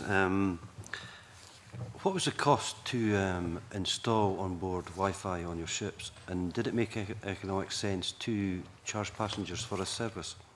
The total cost was less than 100,000. It was part of a large refurbishment programme, so it was a programme of works. There is no charge for Wi-Fi on the services. Thank you very much. Anne McTaggart. I'm sorry, Mr. Torrance, I think I took you out of sequence. Anne McTaggart. It's another question for Serco NorthLink Ferries. And in what way and by what means do you monitor passenger satisfaction with the onboard Wi-Fi service? We introduced individual servers on each of the vessels and at each of the port locations. In addition to introducing Wi-Fi and expanding the LAN, the local area network in each of the ships, we introduced servers at each of the ports at the same time. We're able to capture both individual logins and the upload and the download through the servers. We have separate customer satisfaction surveys available on board. And to date, I have to say that whilst there are intermittent issues, as ever with Wi-Fi, to date it hasn't been an issue of significant or even limited concern in terms of the Wi-Fi provision. Can you give, again, Convener, can you outline some of the key comments and concerns raised by passengers that perhaps filled out some of these customer service forms with regards to service? No, when there is no service and when there's a satellite-related issue, or when the down station, as it's referred to, has a loss of connectivity, then that's out with our control entirely. What we do find, though, is that often issues in relation to Wi-Fi connectivity are down to the user and the individual device they're using, and there are certain proprietary bands that brands of Wi-Fi or handheld equipment in particular that you find perhaps doesn't connect as well to external Wi-Fi systems as some other types of equipment. Okay. Just ask a point to Steve Moreton, because you're IT whiz kid here, so you can perhaps take the skills from our eyes. I mean, am I right in thinking, in my sort of amateur view in this, that satellite's the made solution to problems of providing Wi-Fi on vessels? It's certainly for our vessels, because of the routes that they take. They're significantly out of line of sight of the shore. I think the same issues that CalMac have discovered is that there are certain routes that you just can't afford to rely on shore-based connectivity. If you look around, most ferry companies do indeed use satellite. Very quick look before I came out today. I mean, there's a number of companies would provide you with satellite fairly quickly. If the committee were visiting Antarctica tomorrow, they tell me I could get fast broadband speed using satellite and modems, for example. I mean, that's obviously taking a very amateur view on it. It's obviously much more complicated when you're running it on a fleet. But, I mean, it is technically possible. How long have you been providing Wi-Fi? And yours 3 vessels, isn't it? Since the beginning of the year, right. Since the refurb. There was a limited Wi-Fi system in the ships already from the previous NorthLink company, which used satellite communication. I'm not sure how long that have actually been on board the ships. Can I ask Jackson Carlo, perhaps, if you could ask your question to both groups that are here today? Yeah, just to clarify, Serco already, I think, block access to things like BBC iPlayer just because of the potential scale of the usage of the bandwidth. Is that always likely to be the case in your estimation? Is that a permanent position? And do Caledonian and MacBrayne expect that'll be the same too? So it won't give people access to things like that simply because it would either be very expensive or just overly utilise the service availability that you have. Data rates associated with video stream just exceed the capability of satellite. Right. So, and is that, I mean, when you say, is there a commercial cost you could identify that would require to be entered into in order to provide that, if only to illustrate how infeasible that would be? Yeah, if you went to a sort of satellite equivalent of a lease line, say, you'd be talking sort of tens of thousands of pounds a month to do that. Right, and that whole cost would have to be borne by somebody, and therefore it's simply not an investment that can be justified. Yeah. Thank you. Caledonian MacBrayne, I expect you would take a similar view then. The same view. We're committed to providing reasonable access, but clearly that has to be managed. And there'll be so many other wonderful things people can do on board anyway that they wouldn't need to sit and look at the BBC iPlayer. I assume you'll assure us. For coffee. Chuck Brodie. Thank you. Good morning, gentlemen. I noticed, Mr. Drummond, in the answer to a question from the convener, you said it is your intention, as opposed to yes, you are going to do it. Is that intention inhibited by the contractual arrangement you have with the government? You are going to do it? Yes. Okay. Can I ask on that basis then? In my business experience, sometimes you have to take a risk and invest in projects to attract customers. I noticed in your press release of the 8th of March, you stated that where there is sufficient capacity and network coverage, this will allow us to deliver Wi-Fi services to passengers. On the basis that the government has a large focus on tourism, how much do you think we're being constrained by not providing such a service to tourists? I'm not sure qualified to comment on that. The primary reason we're doing this is for the safe and effective operation of vessels and to manage our processes better. As an outflow from that, we'll be able to give access to passengers, which will clearly improve the experience, and we would hope we would gain additional revenue from that. That's something that's very hard to quantify. Maybe I can help by asking NorthLink question in terms of having successfully introduced this. Do you monitor the passenger satisfaction with the onboard service? And if so, can you comment or give us any concerns raised by passengers with regards to the service? I think if I may, looking at individual ships and individual ports, we track on a monthly basis the number of logins. So just as an example, on the MV Rossi, May logins 2,712, June 3,064, July 3,297, and August 3,644. So I think you can see an incremental use of the facility, and that would tally back to the volumes and the increased proportion of traffic carried during the summer months. Is customer satisfaction? One would hope, yes. Thank you. Can I just perhaps ask some questions back to the colleagues from CalMac? I mean, did I pick up correctly you saying that this had to be advertised on the official journal? I mean, the European journal. Is your contract to that scale? So that's normally contracts over 4 million, isn't it, on my previous experience? No, 195,000 is the threshold. Right. But there's, as I'm sure you're aware, the complexity of what you can and can't do. Part of the reason for advertising the contract in any case is that our existing network supplier has been in place for 10 years and it's good practice to go to market, so we would have done this anyway.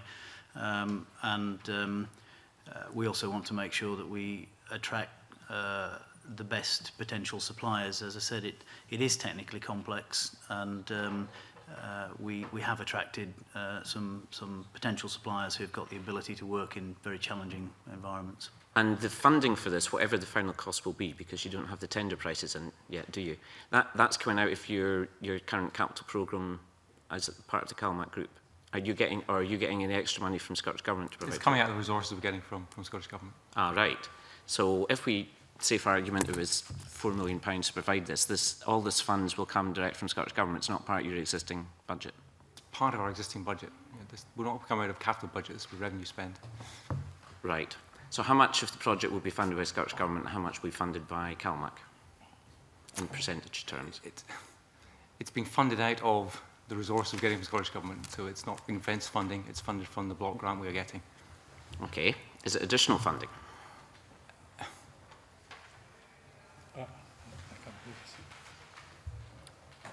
Do you want to write to us about this? It's part of the funding package that's been agreed. Okay.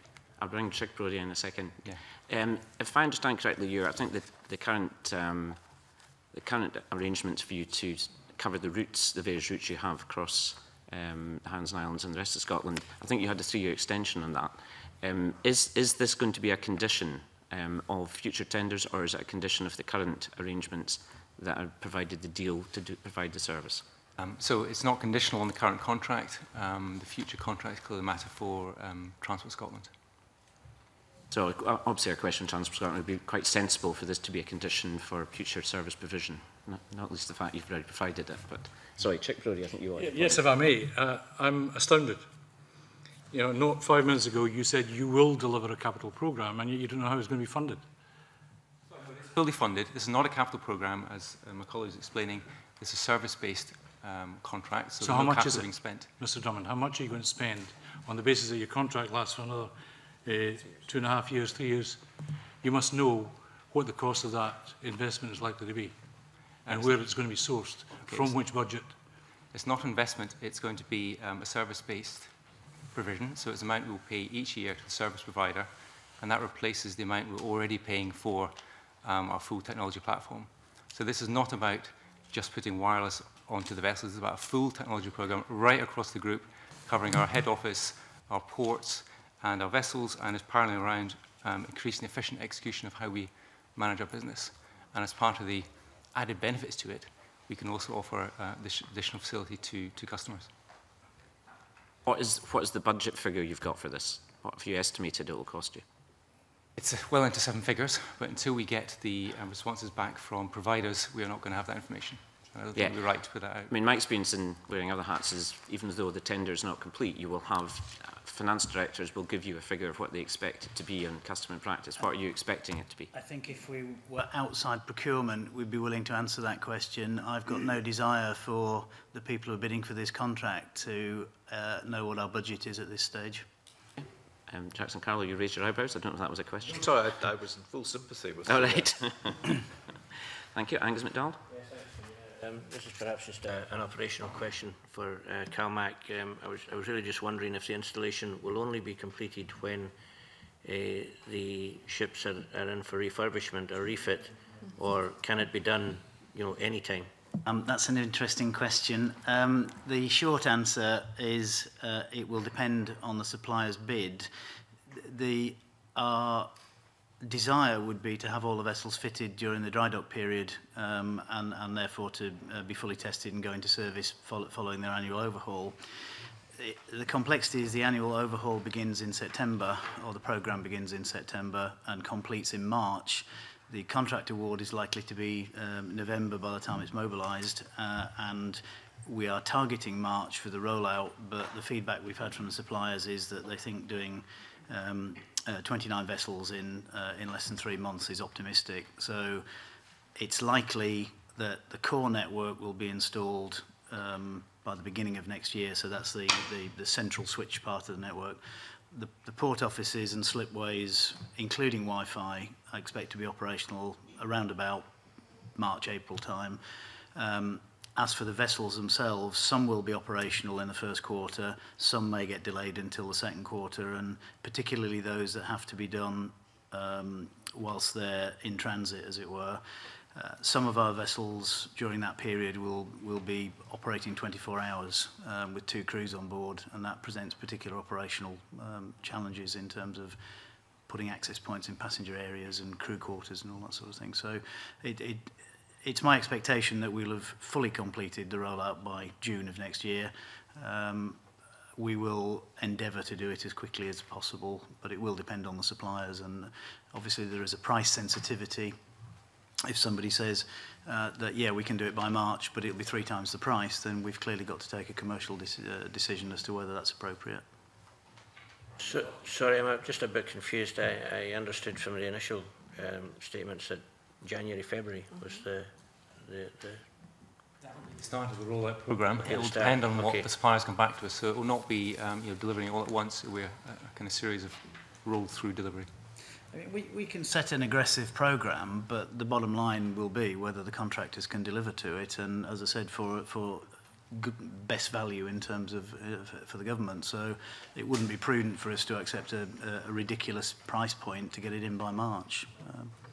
Sooner the better. As someone who travels on the Isle of Lewis vessel, it's quite frustrating not being able to get on with work when you're travelling between Liverpool and Stornoway. So. Yeah. We'll accept that. Will some vessels not be available for certain periods because of Wi-Fi work that's been carried out? Or can that work be done when they're in transit? Some of it depends entirely on the vessels. Not only do we have 26 vessels, but no more than 2 of them are of the same type and configuration. So, if you like, we've got 13 pairs of different vessels with different layouts. Some can be done in transit, some can't. The majority of the smaller vessels don't operate after about 10 o'clock at night, so they're relatively easy to do, and there's no resident crew. Where you've got resident crew on board and trying to work through the legal rest periods and interruptions and so on, it's much more complex. So, as I said, we will put in the best optimised programme we can for the price point which we think is acceptable as good value for the government. And is there likelihood of any interruption for customers, is the point I was trying to develop? No, we won't be taking vessels out of service to fit Wi-Fi, no. Thank you for that. John Wilson? Thank you, Convener. Just a question to CalMac in terms of just clarification. Can I take it, what you're saying is that all vessels, all 29 plus the 3 reserve vessels will all be fitted with Wi-Fi by June 2014? As I said, there is a caveat which it depends on the award of contract and the schedule which the suppliers provide, but we believe there is no reason why we cannot achieve it by the June of next year. Yes, for all vessels. All vessels. The only caveat is around, so it's absolutely it will for vessels. The only caveat is just around the timing and the practicality of getting that completed through that programme. Thank you very much, Convener. Jackson Carlo? One thought that has occurred to me listening to you this morning, maybe you could just clarify whether this is an uncharitable thought on my part, is that I had rather understood from what I'd gleaned so far that you were entering into this because it was a service you wanted to provide in its own right. But I thought from Mr. Drummond's response, is it in fact that this is an incidental benefit which arises from the much wider solution you are seeking to implement across the entire business in terms of head office and other facilities, and that this is a part of that wider look at your provision, rather than because this in isolation had emerged as an objective you particularly wanted to seek? Or was it conditional in terms of the wider service solution you were trying to provide that this had to be a feature of it? Or had that not been the case, would it still be something we would have been hoping you would do rather than something you're committed to doing? It's, so absolutely, it is an element of the wider solution we're putting in place. So we are renewing the network right across our business, which will allow us to operate more effectively. Will also give access to our workforce, and will also allow access for customers. So it is very much part of a wider programme. The difficulty with wireless is not about the wireless bit of it, it's about the network that sits in behind that. And this is the most sensible way of providing it as part of a much wider programme. Do colleagues have any final points? We're again a bit behind time. Do you want to look at? Well, in terms of the petition, clearly, kind of place on record again with thanks to the Barra Youth Council for this, I think, excellent petition. Members who were at Stornoway will recall that the 3 women given the presentation were first class, and I think it was a really good initiative. I don't know what stage your plans were, whether the petition was something that helped develop your idea or was something you were planning anyway, but nevertheless, I will be charitable and say that I'm glad that CalMac are going ahead with this. It seems to me sensible that to now close this petition, because CalMac clearly said that they're going ahead with this. So I would move that we close the petition under Rule 15.7, because CalMac have initiated a networks project and will conclude it as soon as possible. But again, welcome members' comments and views. But members agreeable with that course of action? And can I thank all 4 of our guests? Again, sorry that we have delayed you today. Thank you for answering all the questions. Some of these questions are technical, some are financial, but certainly I think helps the committee understand both what Serco are doing in NorthLink and what CalMac are pursuing. I mean, obviously, both very important companies in development of ferry services in Scotland. So thank you all for coming along, and I delay for 1 minute the committee so that we can allow our witnesses to leave and new witnesses can come in. Thank you.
Our committee, we're in agenda item 3, consideration of new petitions. The next item of business is consideration of new petitions, and there are 3 new petitions for consideration today.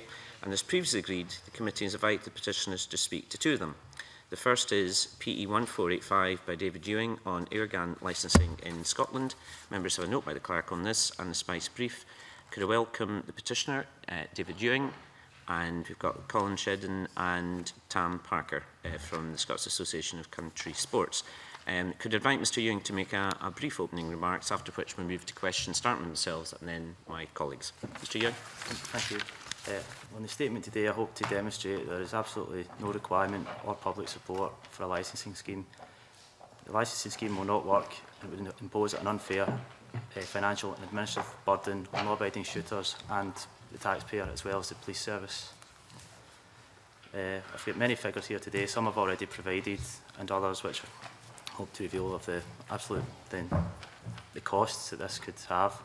We've actually, using official figures, worked out that it could cost potentially £100 million, worst case scenario to implement, but there are of course variations. And also there's very little airgun crime, so we feel that there's absolutely no justification in this proposal as it's disproportionate.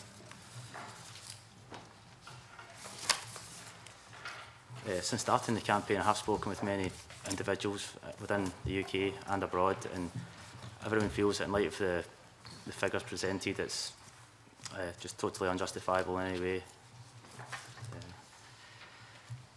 So I was just asking, sorry, thank you.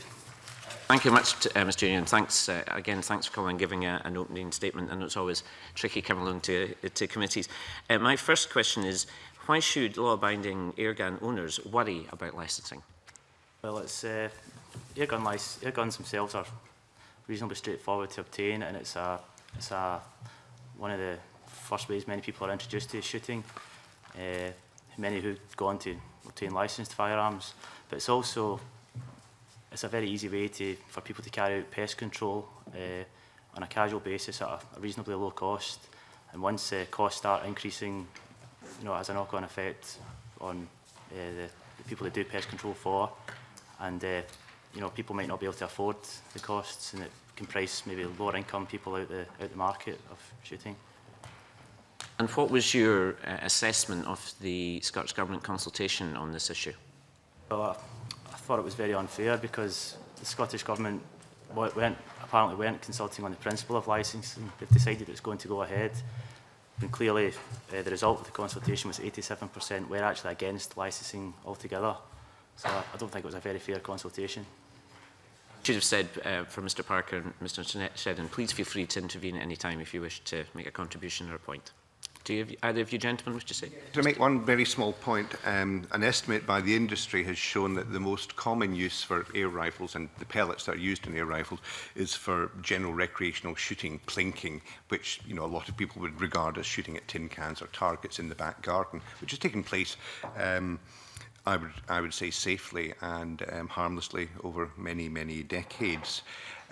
One of the fears of those who use air guns in Scotland is that there would be a good reason requirement, and it's been made quite clear that this general recreational shooting would not be regarded as good reason. Therefore, the vast majority of people who have air guns just now could be excluded from the licensing system because of the failure to comply with good reason. These are the areas, I think, that are causing those that have responded to this petition most concern. Thank you so much for that. I'll bring in Chip Brodie.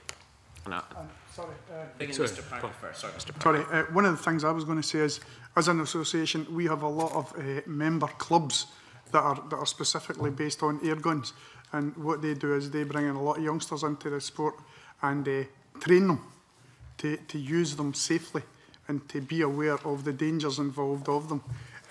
The thing about it is they can do that reasonably cheaply at the moment, but if you put an added burden of the cost of a licence onto the top of that, that would prohibit that in a lot of cases. And it's, I mean, bearing in mind, what we're talking about here is possibly the most law-abiding section of society are the ones that actually go shooting, because they tend to be less involved with anything else, basically because they have to keep their noses clean. The thing about that is if you start to licence it, as Dr. Shedden said, that the father and son that are just doing it to maybe introduce them into a bit of gun safety and that sort of thing before climbing a ladder, that would all be stopped. And of course, with everything, education is always the best policy as far as our association is concerned. Thank you for that. Mr. Brodie.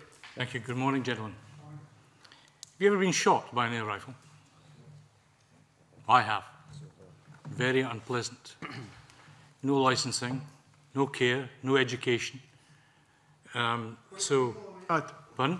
Quite illegal, whether it's licensed or not. Well, maybe quite illegal, but I was intrigued by the statement that Mr. Shedden made, that it was for general recreational use. I have a short finger here that proves it wasn't for general recreational use, and was lucky that it didn't surpass the hand and hit the rosette that was on my chest at the time during an election campaign. So, can I just ask, go back to consultation. You appeared in was involved in the consultation, Mr. Ewing.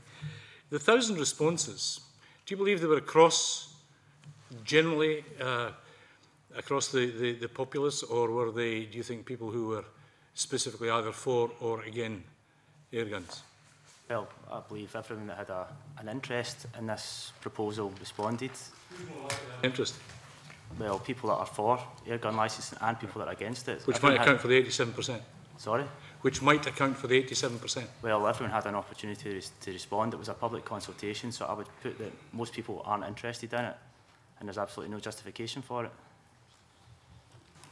In 2011-12, the police force recorded 514 offences in which a firearm was alleged to be involved, and we know that there have been some, regrettably, fatalities, in particular of youngsters. Are you still convinced that these are for general recreational use? Just on your figures there, out of those offences, 195 were air gun offences, and that's a 71% drop since 2006. And if we can see the same drops in the next 5 years, we'd hopefully there'd be no air gun incidents. And again, this would be done to very little to no cost to the taxpayer, rather than implementing an expensive licensing. If I may, a last question. I know you're going to come in, Mr. Parker, but last question. How did you arrive at the figure of £100 million? Well, the chief figure from the Association of Chief Police Officers, who stated that the average cost of processing a shotgun or firearm certificate was around £200. Now, we're assuming that in the same, if the same cost for an air gun licence, out of the 500,000 air guns in Scotland, if that was an individual air gun application, potentially up to 100 million. But to take a lower figure, if you assumed 125,000 applications, which is more reasonable, it's still £25 million. Okay. Thank you. Other colleagues? Jackson? Mr. Parker was sorry, Mr. Parker.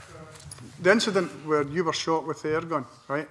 That air rifle, the totally illegal act carried out by somebody who wouldn't apply for a licence anyway, right? Because criminals don't tend to apply for licences. They don't need them because they get things off ticket, as it's put.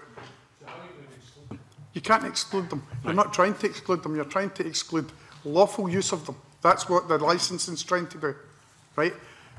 But I mean, what you're saying is, we'll do away with the licences, and it's okay, it'll be open house, and some of the people will use them illegally. Well, that's an enforcement problem at the end of the day, right? They're not licensed at the moment, and there are very few incidents, and they're dropping, right? So it really looks as if somebody's taking a huge sledgehammer, probably a powered sledgehammer, to hit a very, very small nail. That's what this appears to be. I don't consider the death of a child from a shot from an air rifle a small matter. Aye, again, it was a totally illegal act carried out by a criminal. You can't legislate for what these people do. You try, but they don't obey the law. So if you bring in another law, it's another law they won't obey. That's their mindset. It's not what us in civilised society do. But there are people that are actually acting out with that, I'm afraid to say. Thank you.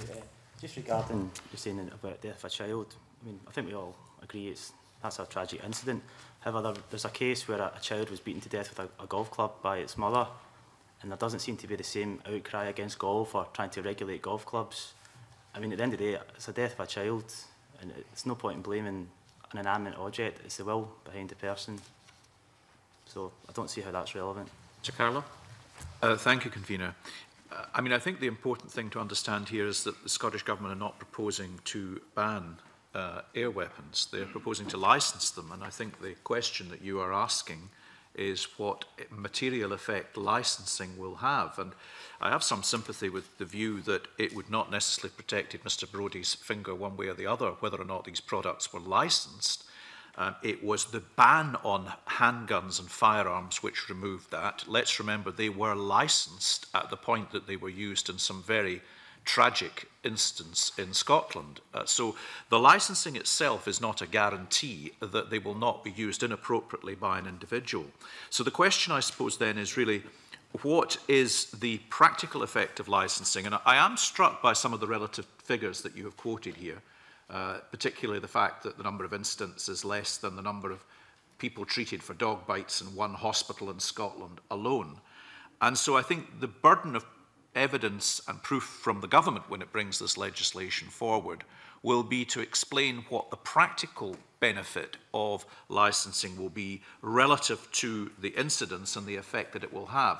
And I did wonder when you quoted 100 million if that wasn't altogether rather a lurid figure, because that really essentially was an extrapolation of various existing figures. It wasn't anybody who had actually calculated what potentially they thought in the circumstance of a licensing regime would be what the overall cost would be. But nonetheless, your argument is that it would be significant, that cost would have to be borne, well, there would be an inherent additional cost borne by Police Scotland, which they're not currently having to carry, which I imagine you consider would be very considerable and a diversion away from other areas.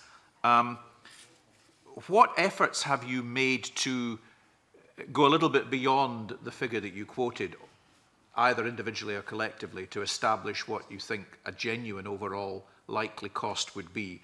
And have you contacted Police Scotland and had any advice from them on the matter? I've not had any information from Police Scotland, but as I said earlier, we have taken a more conservative estimate of 125,000 airgun licence applications, and again using the average cost of £200 provided by the Association of Chief Police Officers. We found that it would still be around 25 million if costs were to be the same. I make one other point which I think is very important from a policing perspective, in that currently we have something like 60,000 individual people in Scotland who are licensed to have either firearms or shotguns, and that is over a 5-year cycle. So 60,000 people over a 5-year period means that Police Scotland will be dealing with 10, 11, 12,000 people in a year. The indication from the possession or ownership of 500,000 air guns in Scotland would be that there could, in a one-year period, be a pulse of people coming through for licensing, whether it's 10,000, 100,000 or 200,000. It would be a lot of people coming through at once, and I feel that it would place a very severe burden on the police and civilian resources of Police Scotland to actually administer that. We don't know how many people will come forward, therefore we cannot give an accurate cost basis. But the question is a good one, and I think we should all be striving for better regulation that is evidence-based. And the principal argument behind this petition, I would argue, is that the number of offences involving air weapons has declined by 71% over 5 years.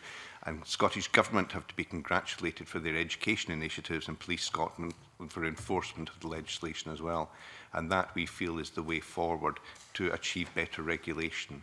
And I would also like to make the parallel with another licensing regime I've been involved in, which was the knife dealers licensing legislation, which came in 4 or 5 years ago.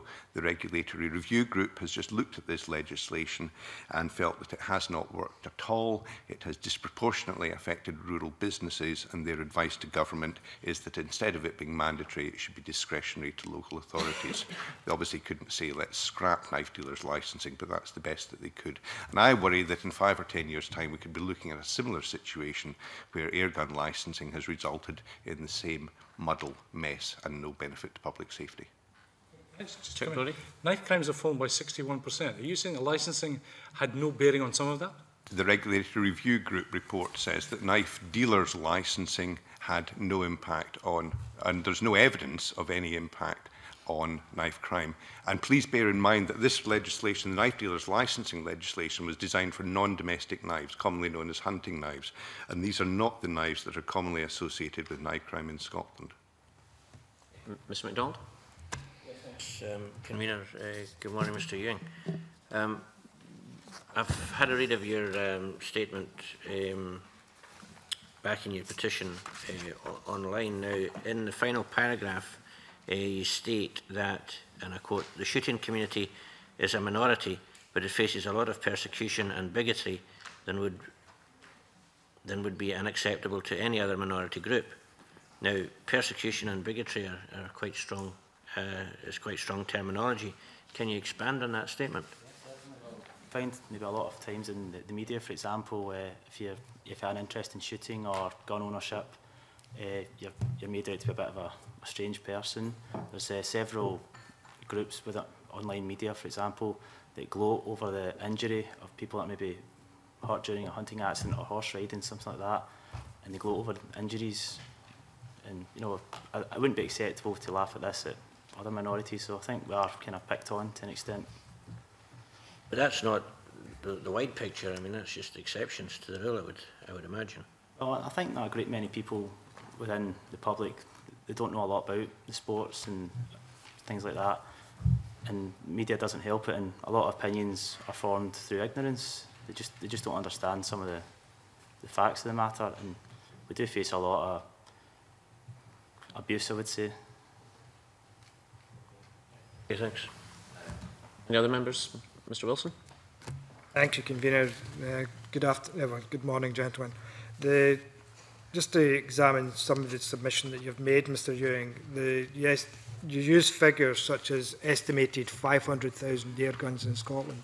How do we get that estimate, and where does that figure come from? They were releasing a statement from the Scottish Government.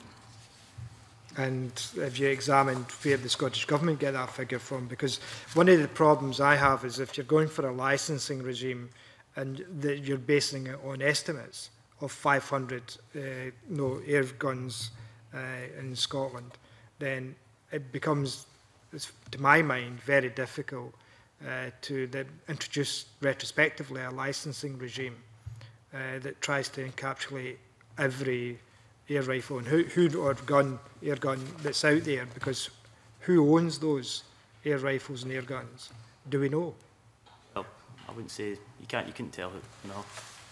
Can I just comment that the figure of 500,000 is a minimum figure based on information from the Gun Trade Association that was supplied to Scottish Government through the Scottish Firearms Consultative Panel, and the panel itself accepted that this should be a minimum figure based on sales and obviously obsolescence of older guns as well. So we're actually saying that this estimate is a minimum figure. It's, that figure could rise dramatically depending on where the individual either acquired or purchased their air weapon. It is recognised as a minimum figure for the number of air guns in Scotland just now. Mr. Ewan, you also make in your submission that in one of the below I have prepared a list of many negatives, and you've indicated in the second point it could potentially criminalise many law-abiding citizens despite having committed no harm to anyone or intent to commit a crime simply because of this newly created and pointless offence. What is the offence, and why would we be criminalising people simply for asking them to licence their air rifle or air gun? Well, from what I understand, if the legislation was passed through, it would be an offence to own an air gun or without a licence. So, again, depending on how seriously the Scottish Government and the justice system decided to take this, you might find many people who have had one and they've forgotten it's been in their possession, it's perhaps been stored away somewhere, and they suddenly find themselves with it, or, you know, family relatives die and they come across something, and people could get into trouble, and they've not really done any harm. A few years ago it wouldn't have been an offence, but all of a sudden they find themselves with an unlicensed air gun and could be facing consequences. We have seen incidents of this in the past where, you're right, a relative has found a World War II memento that their grandfather or husband kept, brought back from the war, and subsequently faced the individuals have faced prosecution because they found this weapon and the police have decided to take appropriate action. Do you think there would be a reluctance by air gun owners to register and licence their weapons and go for a formal licensing process so they can actually declare the ownership and use of that weapon? Oh, I really couldn't say. I mean, that would be down to the individual. However, people that perhaps use it for pest control reasons and professionally would no doubt apply for licences. However, other people might not be able to afford it and may just have to get rid of their air guns. But it's really down to the individual.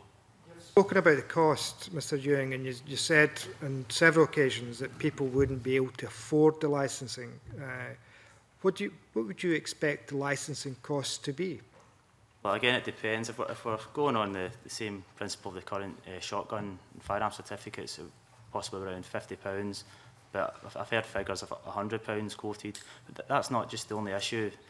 Currently, you're allowed, as has been mentioned, planking your own, say, your back garden, as long as it's safe and it is carried out safely. This is also going to be banned under the proposals, and it would mean that a great many people would have to apply to clubs, which is again additional fees. Some people have to travel many miles to go to a club, again, which is more time and money. And many people may just say they can't afford it, or and they're priced out of their hobby. So do you think £50 or £100 for a weapon that may cost anything up to a couple of £1,000 and may be disproportionate in relation to having a licence to actually use that weapon or own that weapon? It's obviously more serious competitive shooters would most likely continue with that, but the people that perhaps do it more so as a hobby or on a casual basis, it would definitely, I would think, deter a lot of them, and they would give up their sport and they haven't done anything wrong. Mr. Parker, do you have any comments on the line of questioning that I've been pursuing? Referring back to one of the ones when he was saying about the way the people denigrate people that are involved in guns. The word weapon is something you use against people. These are air guns. They're used for sport, for pest control, or for just general enjoyment in the back garden, as Dr. Shedden had said. I don't particularly like them being called weapons. They're only a weapon if they're used against somebody, like happened to Mr. Brodie. In that case, then they're most definitely a weapon. But in general use, as they would be, I resent the fact that they're being classed as weapons as opposed to guns. Other than that, I think the cost of it is these people, through no fault of their own, are going to have to have this or will have this cost imposed on them, despite the fact that they have never done anything to harm anybody or to break any laws. but all of a sudden they've got to pay for something that they've got for nothing at the moment. And realistically, as I said, because of the falling figures, I can't see any justification for that. Could I make one small point? One of the unintended consequences possibly of a licensing regime which is quite expensive. Firstly, air guns are relatively cheap, so would you spend £50 or £100 to license an air gun that was one of the ones at the bottom end of the market, for instance? But another unintended consequence of bringing in a licensing system will be that a number of individuals will think, if I'm going to have to get a license, I might as well get a license for either a shotgun or a rimfire rifle, for instance. So instead of currently using an air rifle for their pest control, they may move to slightly more powerful shotguns or firearms for pest control or other sporting purposes. So as I say, one of the unintended consequences may be that people, instead of investing in an air gun licence, will invest in a firearm certificate or a shotgun certificate, which will mean more and more people will be involved in sporting shooting. Mr. Ewing or any other member of the panel, consider the introduction, along with the air gun licence, the other security measures that are applied in terms of firearm or shotgun, which is a secure locker fitted in the home that's locked at all times when the firearm isn't in use. Would you see that as one of the issues that may arise in licensing air guns? Most responsible air gun users already take those precautions. You wouldn't leave an air gun lying about the house. If you've got an air gun, it'll be in a cabinet or in a locked cupboard. That's the way most responsible air gunners use them, you know, because they're not toys at the end of the day. It is actually required by law that reasonable precautions are made to make sure air guns don't fall into the hands of children. This is already in law, and many people, you know, you are supposed to store it in a locked cupboard, or where people can't get easy access to it. Unauthorised use. Yes. Thank you very much indeed, gentlemen. I'm sorry, I'm conscious that we're very short of time. Has any other members got any other quick points to move on? So next step is for the committee to look at how we then pursue the petition. Obviously, what is very clear is government's intention, and the witnesses have made that clear, that government want to licence for air guns. So I think what the committee's got to be realistic about is that what is it that we can do that's going to be useful in terms of pursuing the objectives of the petition. So I'll just throw that caveat in before I raise the point. Chip Brody. Yeah, at this moment in time, really nothing. In terms of, I suggested we close the petition on the grounds that we've had the consultation. In fact, as the petitioner said, he responded to that consultation. I think any proposals for legislation will be brought forward in due course, and then there will be a further opportunity for, once we know the details of that, for people to make their views known as part of that process. Jackson Carlo? I'm sort of halfway house. I don't believe there is much more that we can achieve at this point. I would be in favour of leaving the petition open only to the point that we could then refer it to the Justice Committee when legislation is actually brought forward, in order that it could be considered at that time. I think there are a number of issues that arise out of this in terms of just explaining what the scope of the licensing will achieve, whether or not there might be some ability for people to surrender unwanted air guns, because clearly there are an enormous number of them in circulation beyond anything I'd quite appreciated. It may be that it's premature. I don't know whether we can refer it now, given that there maybe isn't formal legislation in place, and if that weren't the case, that's why I was suggesting holding it a little longer. The correct advice, of course, it's not currently being dealt with by the Justice Committee. Obviously, we can refer to justice in the general sense, but I also thought it might be quite useful, notwithstanding my earlier points, is that the comments made by our witnesses, it might be useful to get the Minister's view back on some of these issues and then make a decision to close, just in the sense that I feel we want to go to the extra mile for every petitioner, and it would be useful to see what the Minister's view is. I'm not being unrealistic here. The Minister's not going to change his overall position on licensing, but the practical points our witnesses have raised, it might be useful to get some feedback on that, and then we can then, at that stage, make a decision to close. Sorry, Mr. Carroll? Issues then, and if that were the case, if that were the preferred route, then I would suggest we maybe also ask things like whether consideration will be given to the ability for people to surrender unwanted air gun, and other such matters would be useful. Do other members wish of you? Just on that point, coming back, I feel there's a little point in asking the Minister, the Cabinet Secretary, to come here until we know have some flesh on the bones of the legislation. That does not preclude the witnesses coming back at some stage, and then the Justice Committee will look at it, and maybe it'll be that we pass with more information from government, more information here, we can then pass that on to the committee. Just to be clear, I wasn't suggesting we brought Ken McCaskill to the committee. I was suggesting we write to him with the official record and asking if he could follow up any of the points the witness would raise, and then we can take it back and look at that stage. John Wilson? I would agree that we write to the Cabinet Secretary, Kenny McCaskill, to ask him the timetable for the introduction of this legislation and to ask what organisations in the sporting community he has consulted with regarding the legislation, because I'm conscious that next year one of the fastest moving tickets for the Commonwealth Games is actually the rifle shooting, target shooting. Seems to be one of the most popular sports that's taking place in the Commonwealth Games. So it's to try and find out from the Cabinet Secretary when he intends this legislation to actually start hitting the committees so that we can then respond accordingly to the issues raised by the petition. I think that's sensible, and perhaps also to say whether Ms McCaskill is in agreement with all the stats that have been quoted. I'm sure they are accurate, but it's always useful to get the government's view on it. So, Angus MacDonald? Thanks, Convener. Yeah, given the strong views of David Yane, it's only fair that we do approach the Justice Secretary and perhaps include the suggestion of an airgun amnesty and suggest that the Justice Secretary could look at that in the future. Are members all agreeable with that course of action? So just to summarise, we are continuing the petition. We're writing to the Justice Secretary. We're asking him a number of points that people like John Wilson have raised. We're asking him to comment on the points made in the official record. And we'll consider this a future meeting. I can thank our three witnesses for coming along. Thank you for the points you've raised. As I said, we'll keep you up to date with developments on your petition. Thank you very much for putting the petition in and for coming along and giving up your time this morning. Thank you very much. That's 1 minute.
Committee, the second new petition is PE 1487 by Mark Gordon and Secular Scotland on religious observance in schools. Members have note from the clerk and the Spice briefing, and also we've had submission from the Church of Scotland. Could I welcome the petitioner, Mark Gordon, and also Caroline Lynch, who's the Secretary of the Secular Scotland, to our meeting today. I understand that you wish to share a joint presentation. Probably we're a bit behind time, which I apologise for, so perhaps if you could keep it to around 3 minutes, that would be very useful. Who wants to start? Be as brief as possible Thank for you. you. I'll start with Caroline Lynch then, if I could. Okay. Well, our petition basically seeks to change the Education Scotland Act of 1980, which sets the default position as every child is opted into religious observance in schools, and parents have a statutory right to withdraw should they wish to do so.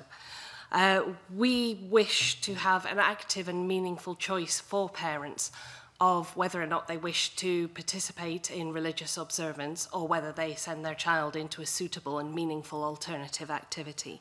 In essence, we want you to ask parents first. Our petition is seeking a simple solution to a serious problem that is caused by the law not working as intended. And that is what we're going to show you today. We're going to show you the testimony that we receive from parents telling us what's really happening on the ground. Now, to start this off, I'd like to introduce you to Mark Gordon, who started the ball rolling with this with his own personal experiences, which he'll tell you about. So, ladies and gentlemen of the committee, personal experience of opting my daughter out of religious observance was indeed the trigger to raising this petition. It became abundantly clear from discussions with the school, analysis of legislation and of the prevalence of belief in the population, discussion with others, that many parents would not want to take the stand that I had. Having decided to act, we sought the experiences of other parents, some of which we hope to present to you in an additional submission afterwards. And if you would permit me, please, to give you a small sample of what we found. We have testimony from parents whose children have been opted out, being left unattended in corridors with little meaningful to do. Children effectively being chastised for their parents' decision to opt out. Children being told to carry out menial tasks. Believe it or not, sharpening pencils and cleaning a library was one of these. Parents being considered difficult because they dared to question a head teacher's wisdom. Parents being told actually there was no right to withdraw.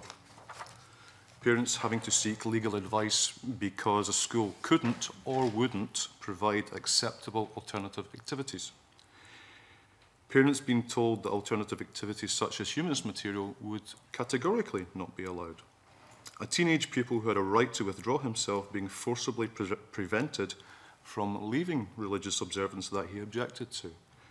And crucially, evidence that despite very recent regulations, this is the 2012 regulations on school placements, outlining the correct requirement for school handbooks to lay out in writing the parental right to withdraw. We found a very large percentage of school handbooks did not as yet contain this information. Now, to my daughter, she is well treated, and in my opinion, it's a very good school.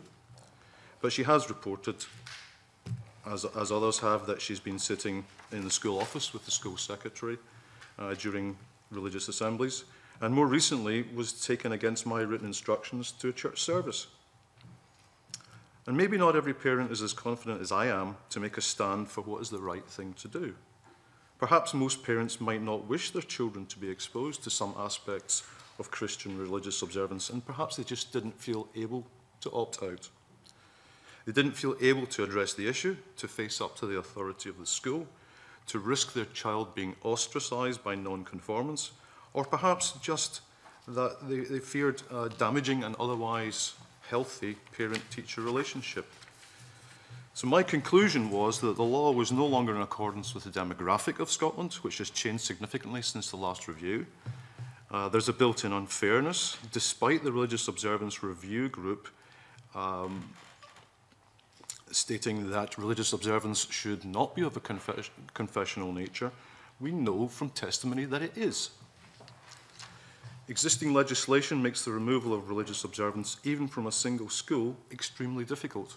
It requires a poll of the local authority electorate, and this is not what we seek, because this would only end up in patchy provision across the country.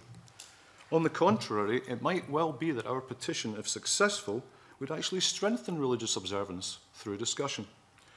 So because of all of this, we are here today presenting our petition. Caroline? Thank you very much for your joint presentation. You've touched on evidence and you gave some examples which are very useful, but do you have comprehensive Scotland-wide evidence of the views of pupils, parents or staff? We've brought that with us today. We have testimony from parents and from teachers and from course designers and from students, all telling of what their experiences are. And these experiences vary widely. We're not saying that every single school is failing, but we're saying that there is failure endemic throughout the school system on this. The law basically makes 5 provisions: that there are 6 opportunities for religious observance throughout the year as a minimum, that every parent has a statutory right to withdraw, they must be informed of this right to withdraw, and they must be given sufficient information on which to base their decision about whether or not to withdraw, that if the statutory right to withdraw is actually taken up, there must be a suitable, meaningful alternative activity in place for that child so that they're not penalised, that no child should be disadvantaged by choosing to withdraw from religious observance.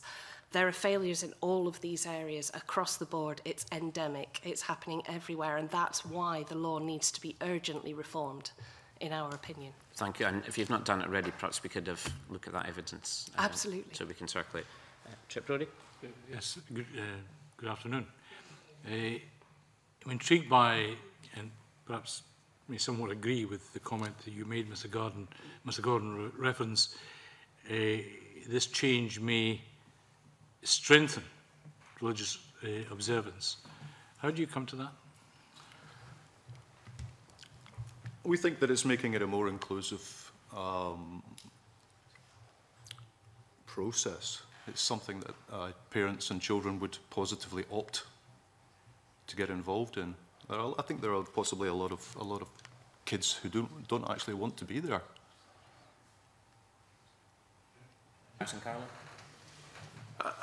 Thank you. Good afternoon. I suppose I can only play devil's advocate with this petition, if you don't mind the contradiction in the sentiment underpinning that statement. I have no religious convictions myself, but I think you've actually made a very good case this morning for ending the opt-out provision, in the sense that clearly you feel there is no alternative meaningful activity taking place, but I don't understand the connection between, I mean, I went to a school where I had to attend religious education or observance. My parents very much encouraged in me an independent attitude. Therefore, on not just this, but on subjects such as politics, on subjects such as history, on a whole range of other areas, whatever I was taught at school, we would challenge in the home, and I would come ultimately to an independent view on matters which are ultimately subjective or of faith. And it seems to me that, in a sense, by imposing a view that nobody should be exposed to any kind of religious education, that in its sense is a rather doctrinal approach, when it's perfectly surely open to parents to encourage a degree of independent thinking by challenging whatever it is that their children have been exposed to. And so I don't necessarily equate participation and attendance and conviction in all of this as being one and the same thing. And so I'm not fundamentally, ultimately, terribly sure what the great damage is that is being done, unless children are not being encouraged by their parents or their schools to evolve any kind of ability to assess, judge, and evaluate independent information on an independent basis. There are several points in that. First of all, our religious education is split into two areas: religious and moral education and religious observance. Religious and moral education is the part where we're teaching about what religion is, what the beliefs are of the different groups, and we have absolutely no issue with that. That is information that everybody needs to have at least a basic understanding of in order to function in our world. Religious observance, on the other hand, is active participation within religion.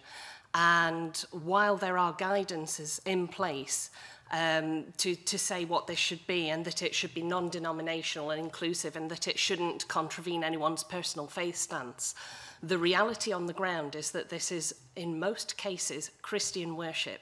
And we can give you dozens and dozens of examples. Just yesterday, I got a phone call from a parent who was very angry and very distressed because his 5-year-old son has brought home 2 young earth creationist books that had been given to him during religious observance. And these books directly state that their aim is to debunk Scottish education or scientific education in general. They talk about exposing the myth of evolution. This is the kind of material that is making its way into our schools under the auspices of religious observance. We've got evidence of prayer spaces being used for faith healings, of incurable conditions. This is being done without parental knowledge and consent, and this is amongst the reasons why we are so concerned. My 5-year-old son had nightmares for months because he was told that Jesus was having nails hammered through his flesh to save him. We've got teachers telling us that children are being told that they're sinners, and unless they accept God, they're going to go to hell. We have Muslims who are being asked to participate in praying to God, same as Jews and Buddhists and all sorts of people who are being asked to pray to a Christian God, and that is anathema to their own personal stance. And parents are not being informed that they can opt out. They're, in some cases, being prevented from exercising that right. We've got a lady at the moment whose daughter has been threatened with expulsion from her school if she exercises the right to opt out. These are the kind of things that are going on, and at the moment there's very little protection for the parents in there because the abuse of this is so endemic. It's across the system. It's happening all over the place. So I follow a lot of that, and what you talk of there is a certain evangelical fanaticism, which I think would be of a concern not just to the pupils who had opted out, but to the pupils who were actually being remaining within the environment. But I still would maintain that there's a difference between attending a religious observance event and participating in it. I mean, I have to say I have done plenty of the former, of exactly that. I've attended, I haven't participated. I think it behoves us to offer the children protection rather than just say, well, it's up to the child to figure this out. And we're talking about 5-year-olds here, and I think it would behove us to give the child protection. In addition... Well, I wasn't protected. I was encouraged to think independently and to challenge the views that were expressed to me. And that is what I did, and in so doing came to what I am comfortable with as a rational judgment with which I can live and which I can understand. I'm not quite sure how protecting, as you put it, people from hearing any alternative point of view is to do them any service at all. But it's not about protecting them from hearing an alternative point of view. They will hear alternative points of view throughout their education. They will hear about them in religious and moral education. It's about participating and the freedom to choose what your faith is and to participate in it freely. That's a point of human rights. And one of the points that we raise is that in not allowing parents to choose how their children participate in religious observance freely, not allowing them to exercise that judgment as we should, we're directly contravening human rights law. It's Article 18.4 of the International Covenant of Civil and Political Rights, which we have opted into and ratified. And it states that parents have the right to raise their children and have them educated in accordance with their beliefs. And we're breaching that. Okay, thank you, Convener. I'm sorry, I'm really short of time now. Do any member have any other points? John Wilson. Just a brief question to ask Ms Lynch and Mr Gordon. I'm assuming that you are wanting, if you wanted this to go ahead, this would only apply to non-denominational schools in Scotland? Not at all. It would be all state schools. Quite simply because, although perhaps the majority of parents who send their children to a denominational faith school, they have accepted the faith stance of that school, but there are parents who send their child to a denominational school for non-faith reasons, perhaps because of the educational standards and achievements, perhaps they're not able to get a place within a non-denominational school. The parent that I mentioned earlier, whose daughter has been threatened with exclusion, she sent her child to that school because that's where her friends went. There are a whole range of reasons why people send their children to certain schools. And ultimately, these schools are state-funded. They are open to everybody under the law. That is the demand. And parents who send their children to those schools should not have any less rights or any less protections than any other children within the state system. And on that basis, then, I'm assuming that you're talking about amending the 1918 Education Act. Yes. 1918 Education Act. We've based it on the 1981. 1980. But the 1918 Education Act, as I understand it, saw the creation of denominational schools in Scotland. And therefore, those denominational schools, the majority of denominational schools, are established under the 1918 Education Act. Yes, the 1980 Education Act is the one that actually covers religious observance and what the rights are, and it specifies what the demands are. It's that act that we'd be looking to amend, which would basically change the situation. It would reverse the situation so that the parents who do want their children to take part in religious observance choose it. That's all the questions I have. Thank you. Unless members have any urgent points, the next step is looking how we deal with the petition. I think my view is that we should certainly continue the petition and seek the views of the Scottish Government, Education Scotland and the Scottish Parent Teaching Council. As always, I'm open to members of the committee. John Wilson. Can I suggest, Convener, we write to the Scottish Interfaith Council and ask them for their views, particularly interested in seeking the views of a range of organisations within the Interfaith Council, because I know there are some associate members of the Interfaith Council that I would particularly wish to seek the views of, and that would include organisations such as the Pagan Federation, because I know that they have raised issues in the past regarding the teaching of education, the religious and moral values within schools. But I'd also suggest that, and I know there's been an exchange between the clerk and the Edinburgh Secular Society in relation to submissions. Could I just make the general plea that if there are any other organisations who feel it, they think it's relevant to respond to this petition, that their submissions be welcomed as well. Because we name a number of organisations, but we may not cover all organisations. Yeah. So it's just if any organisation out there wishes to comment, and I'm sure there will be a number of organisations who will wish to comment, they're welcome to do so. Thank you for that. Anna Taggart. Thanks, Convener. I think it's also important that the Scottish Parent Teachers Council has asked for its views as well. Yeah, thank you for that.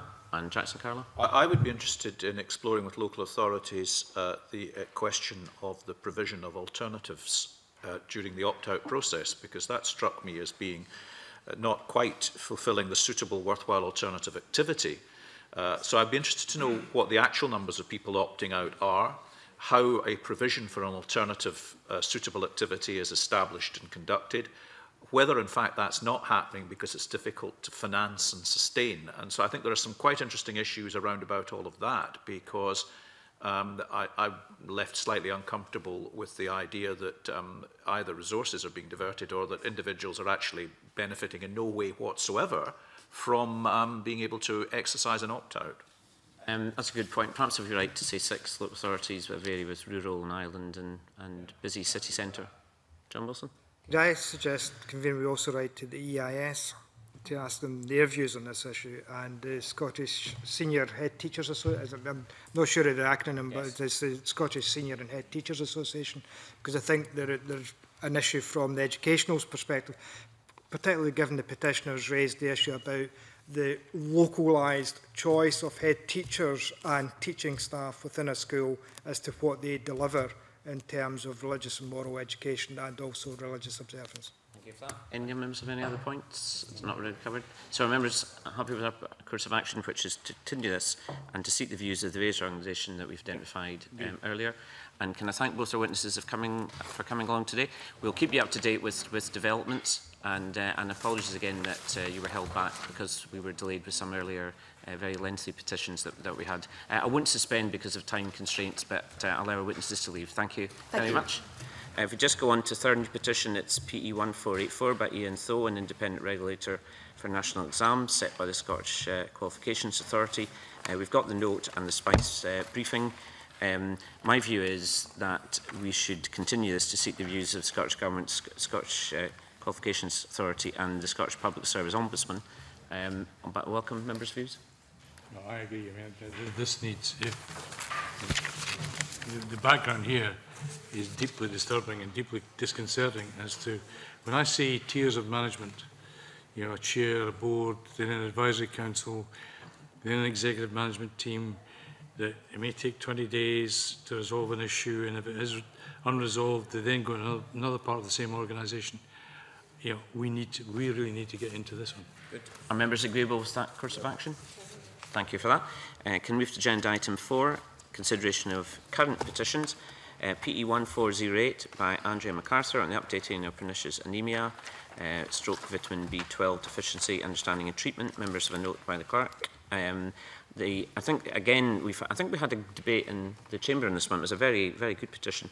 I would suggest we write to the British Council of Standards in Haematology and ask about guidelines on B12 and folate deficiency and the use of active B12, which I think are all quite important.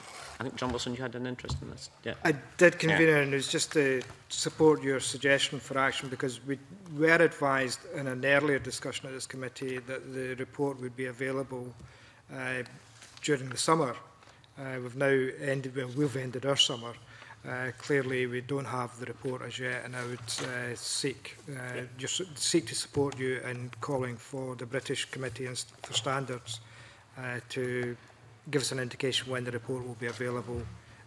And could I also suggest, Convener, we write to the Scottish Government to ask the Scottish Government, in preparation of that report being imminent, how quickly they'll be able to report on the findings of the committee. Members happy with that course of action? Okay, thank you. Moving swiftly on to PE 1428, Councillor Douglas Filland on behalf of Gail First on improvements to 83. Members will be aware, I think the Councillor gave a presentation to this committee on the issues around the 83. A lot of work's been carried out by the Scottish Government since then, and I would argue that in terms of the petition we could close this on the basis that the Scottish Government have clarified the timescale in the 83 study report. Agree. Members happy with that? Thank you. PE 1457 by Alex Hamilton is Scotland's national tree. Again, I wish to welcome an announcement today that the Scottish Government is to launch a consultation on having a national tree. I think that's very welcomed. Indeed, I'm sure members have their own views.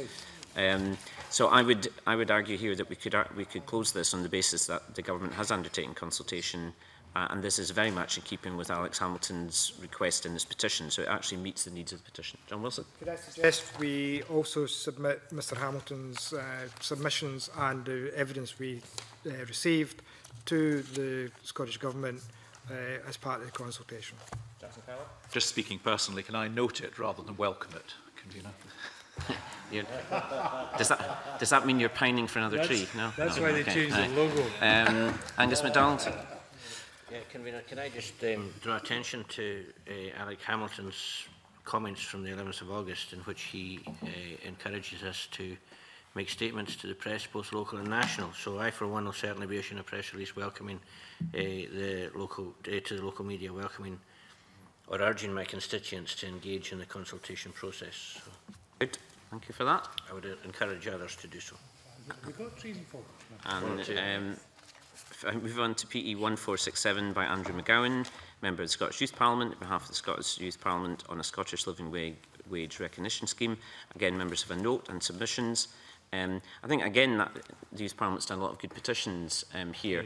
And whilst I think there probably was different views among the business community, I think it's probably useful to get some feedback from the Living Wage Foundation stroke Citizens UK who do the accreditation, because I think one of the main arguments is we don't want to set something else up, but let's see what the actual accreditation agency themselves say. They may feel this is an addition to making sure that employers look at living wage rather than something as an opposition. I just feel it's a bit of a, I think it would be a shame just to close this without doing that final piece of work. It's my own feelings. John Wilson? I thought the submission from Peter Kelly of the Poverty Alliance covered the issue about the Living Wage Foundation. And on behalf of the Scottish Living Wage Recognition Scheme, we're basically supporting the idea that we actually continue to develop the foundation's role in encouraging employers to pay the living wage. So it's really whether or not we need to write to someone else before we close the petition, because I think it has been a worthwhile petition. It was interesting to see the CBI's response, not any news to someone like myself who's been involved in this campaign over a number of years. It's the same arguments that were being used about the introduction of the living wage.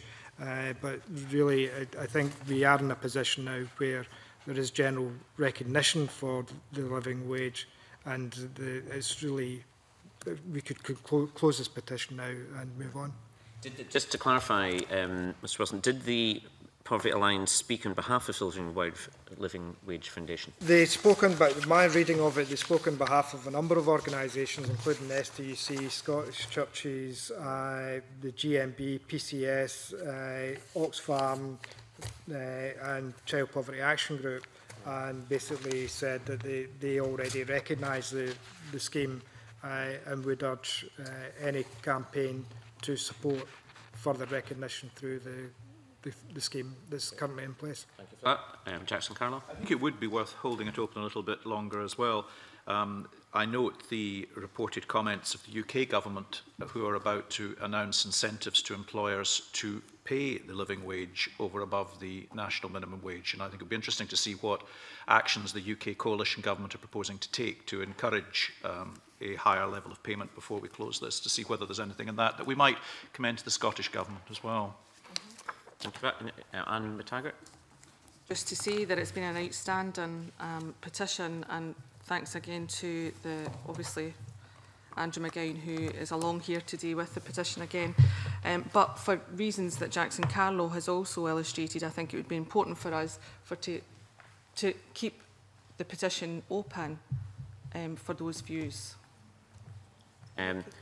So in terms of, do you want us, Mr Carlo, to actually write to the UK government to clarify? Yes. Yeah, and the point about, I'm not totally convinced whether my point about Living Wage Foundation is covered or not, but I mean, I'm happy to accept John Wilson's points that it was covered in the Poverty Alliance paper.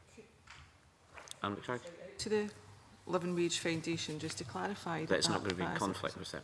Right? So I understand the way it works is that the Citizens UK run the accreditation for the living wage through the Living Wage Foundation, but that's just a technical point. It just might be useful to get their view and take this back to a future meeting. Yep. Members be happy with that? And thank Andrew McGowan again. I think he's in the chamber today for coming along.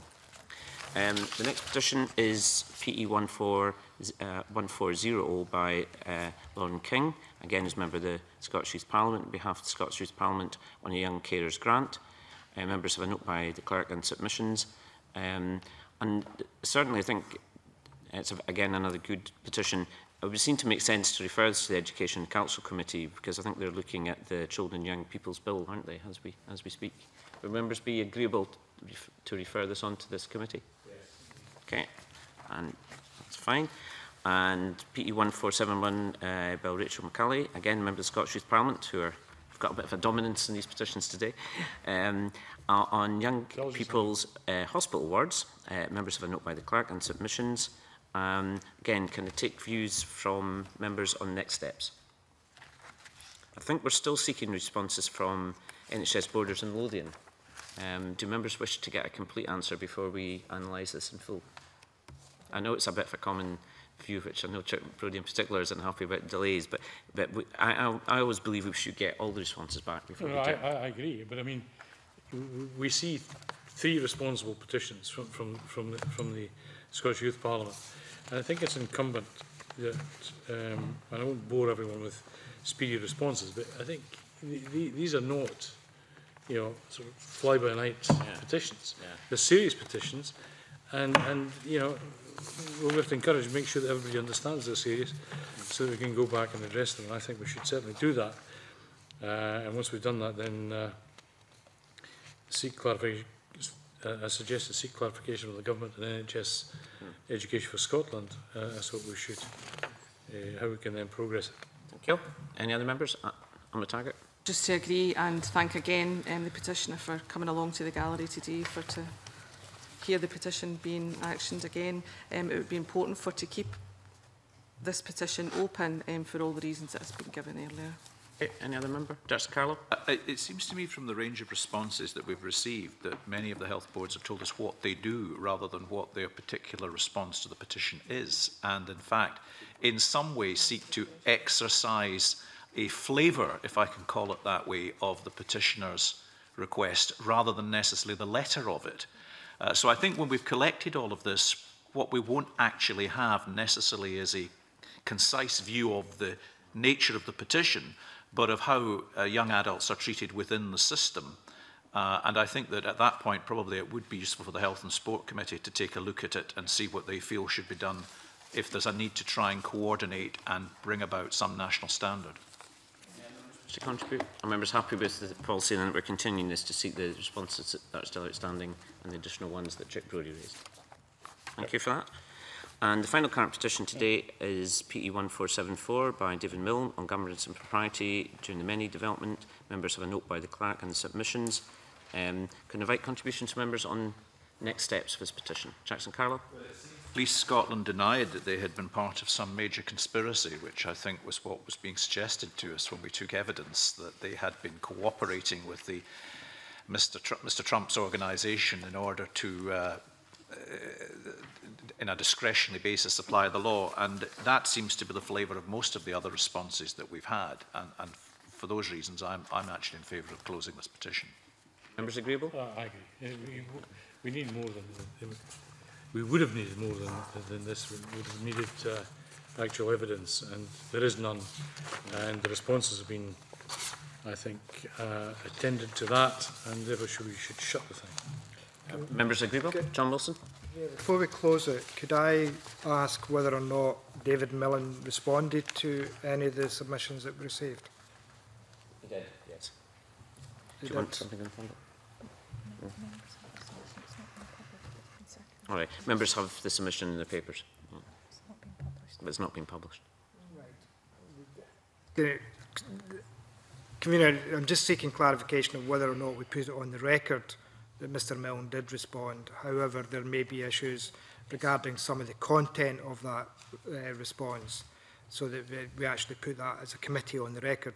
We have been accused as a committee in the past by certain petitioners of being secretive in their deliberations.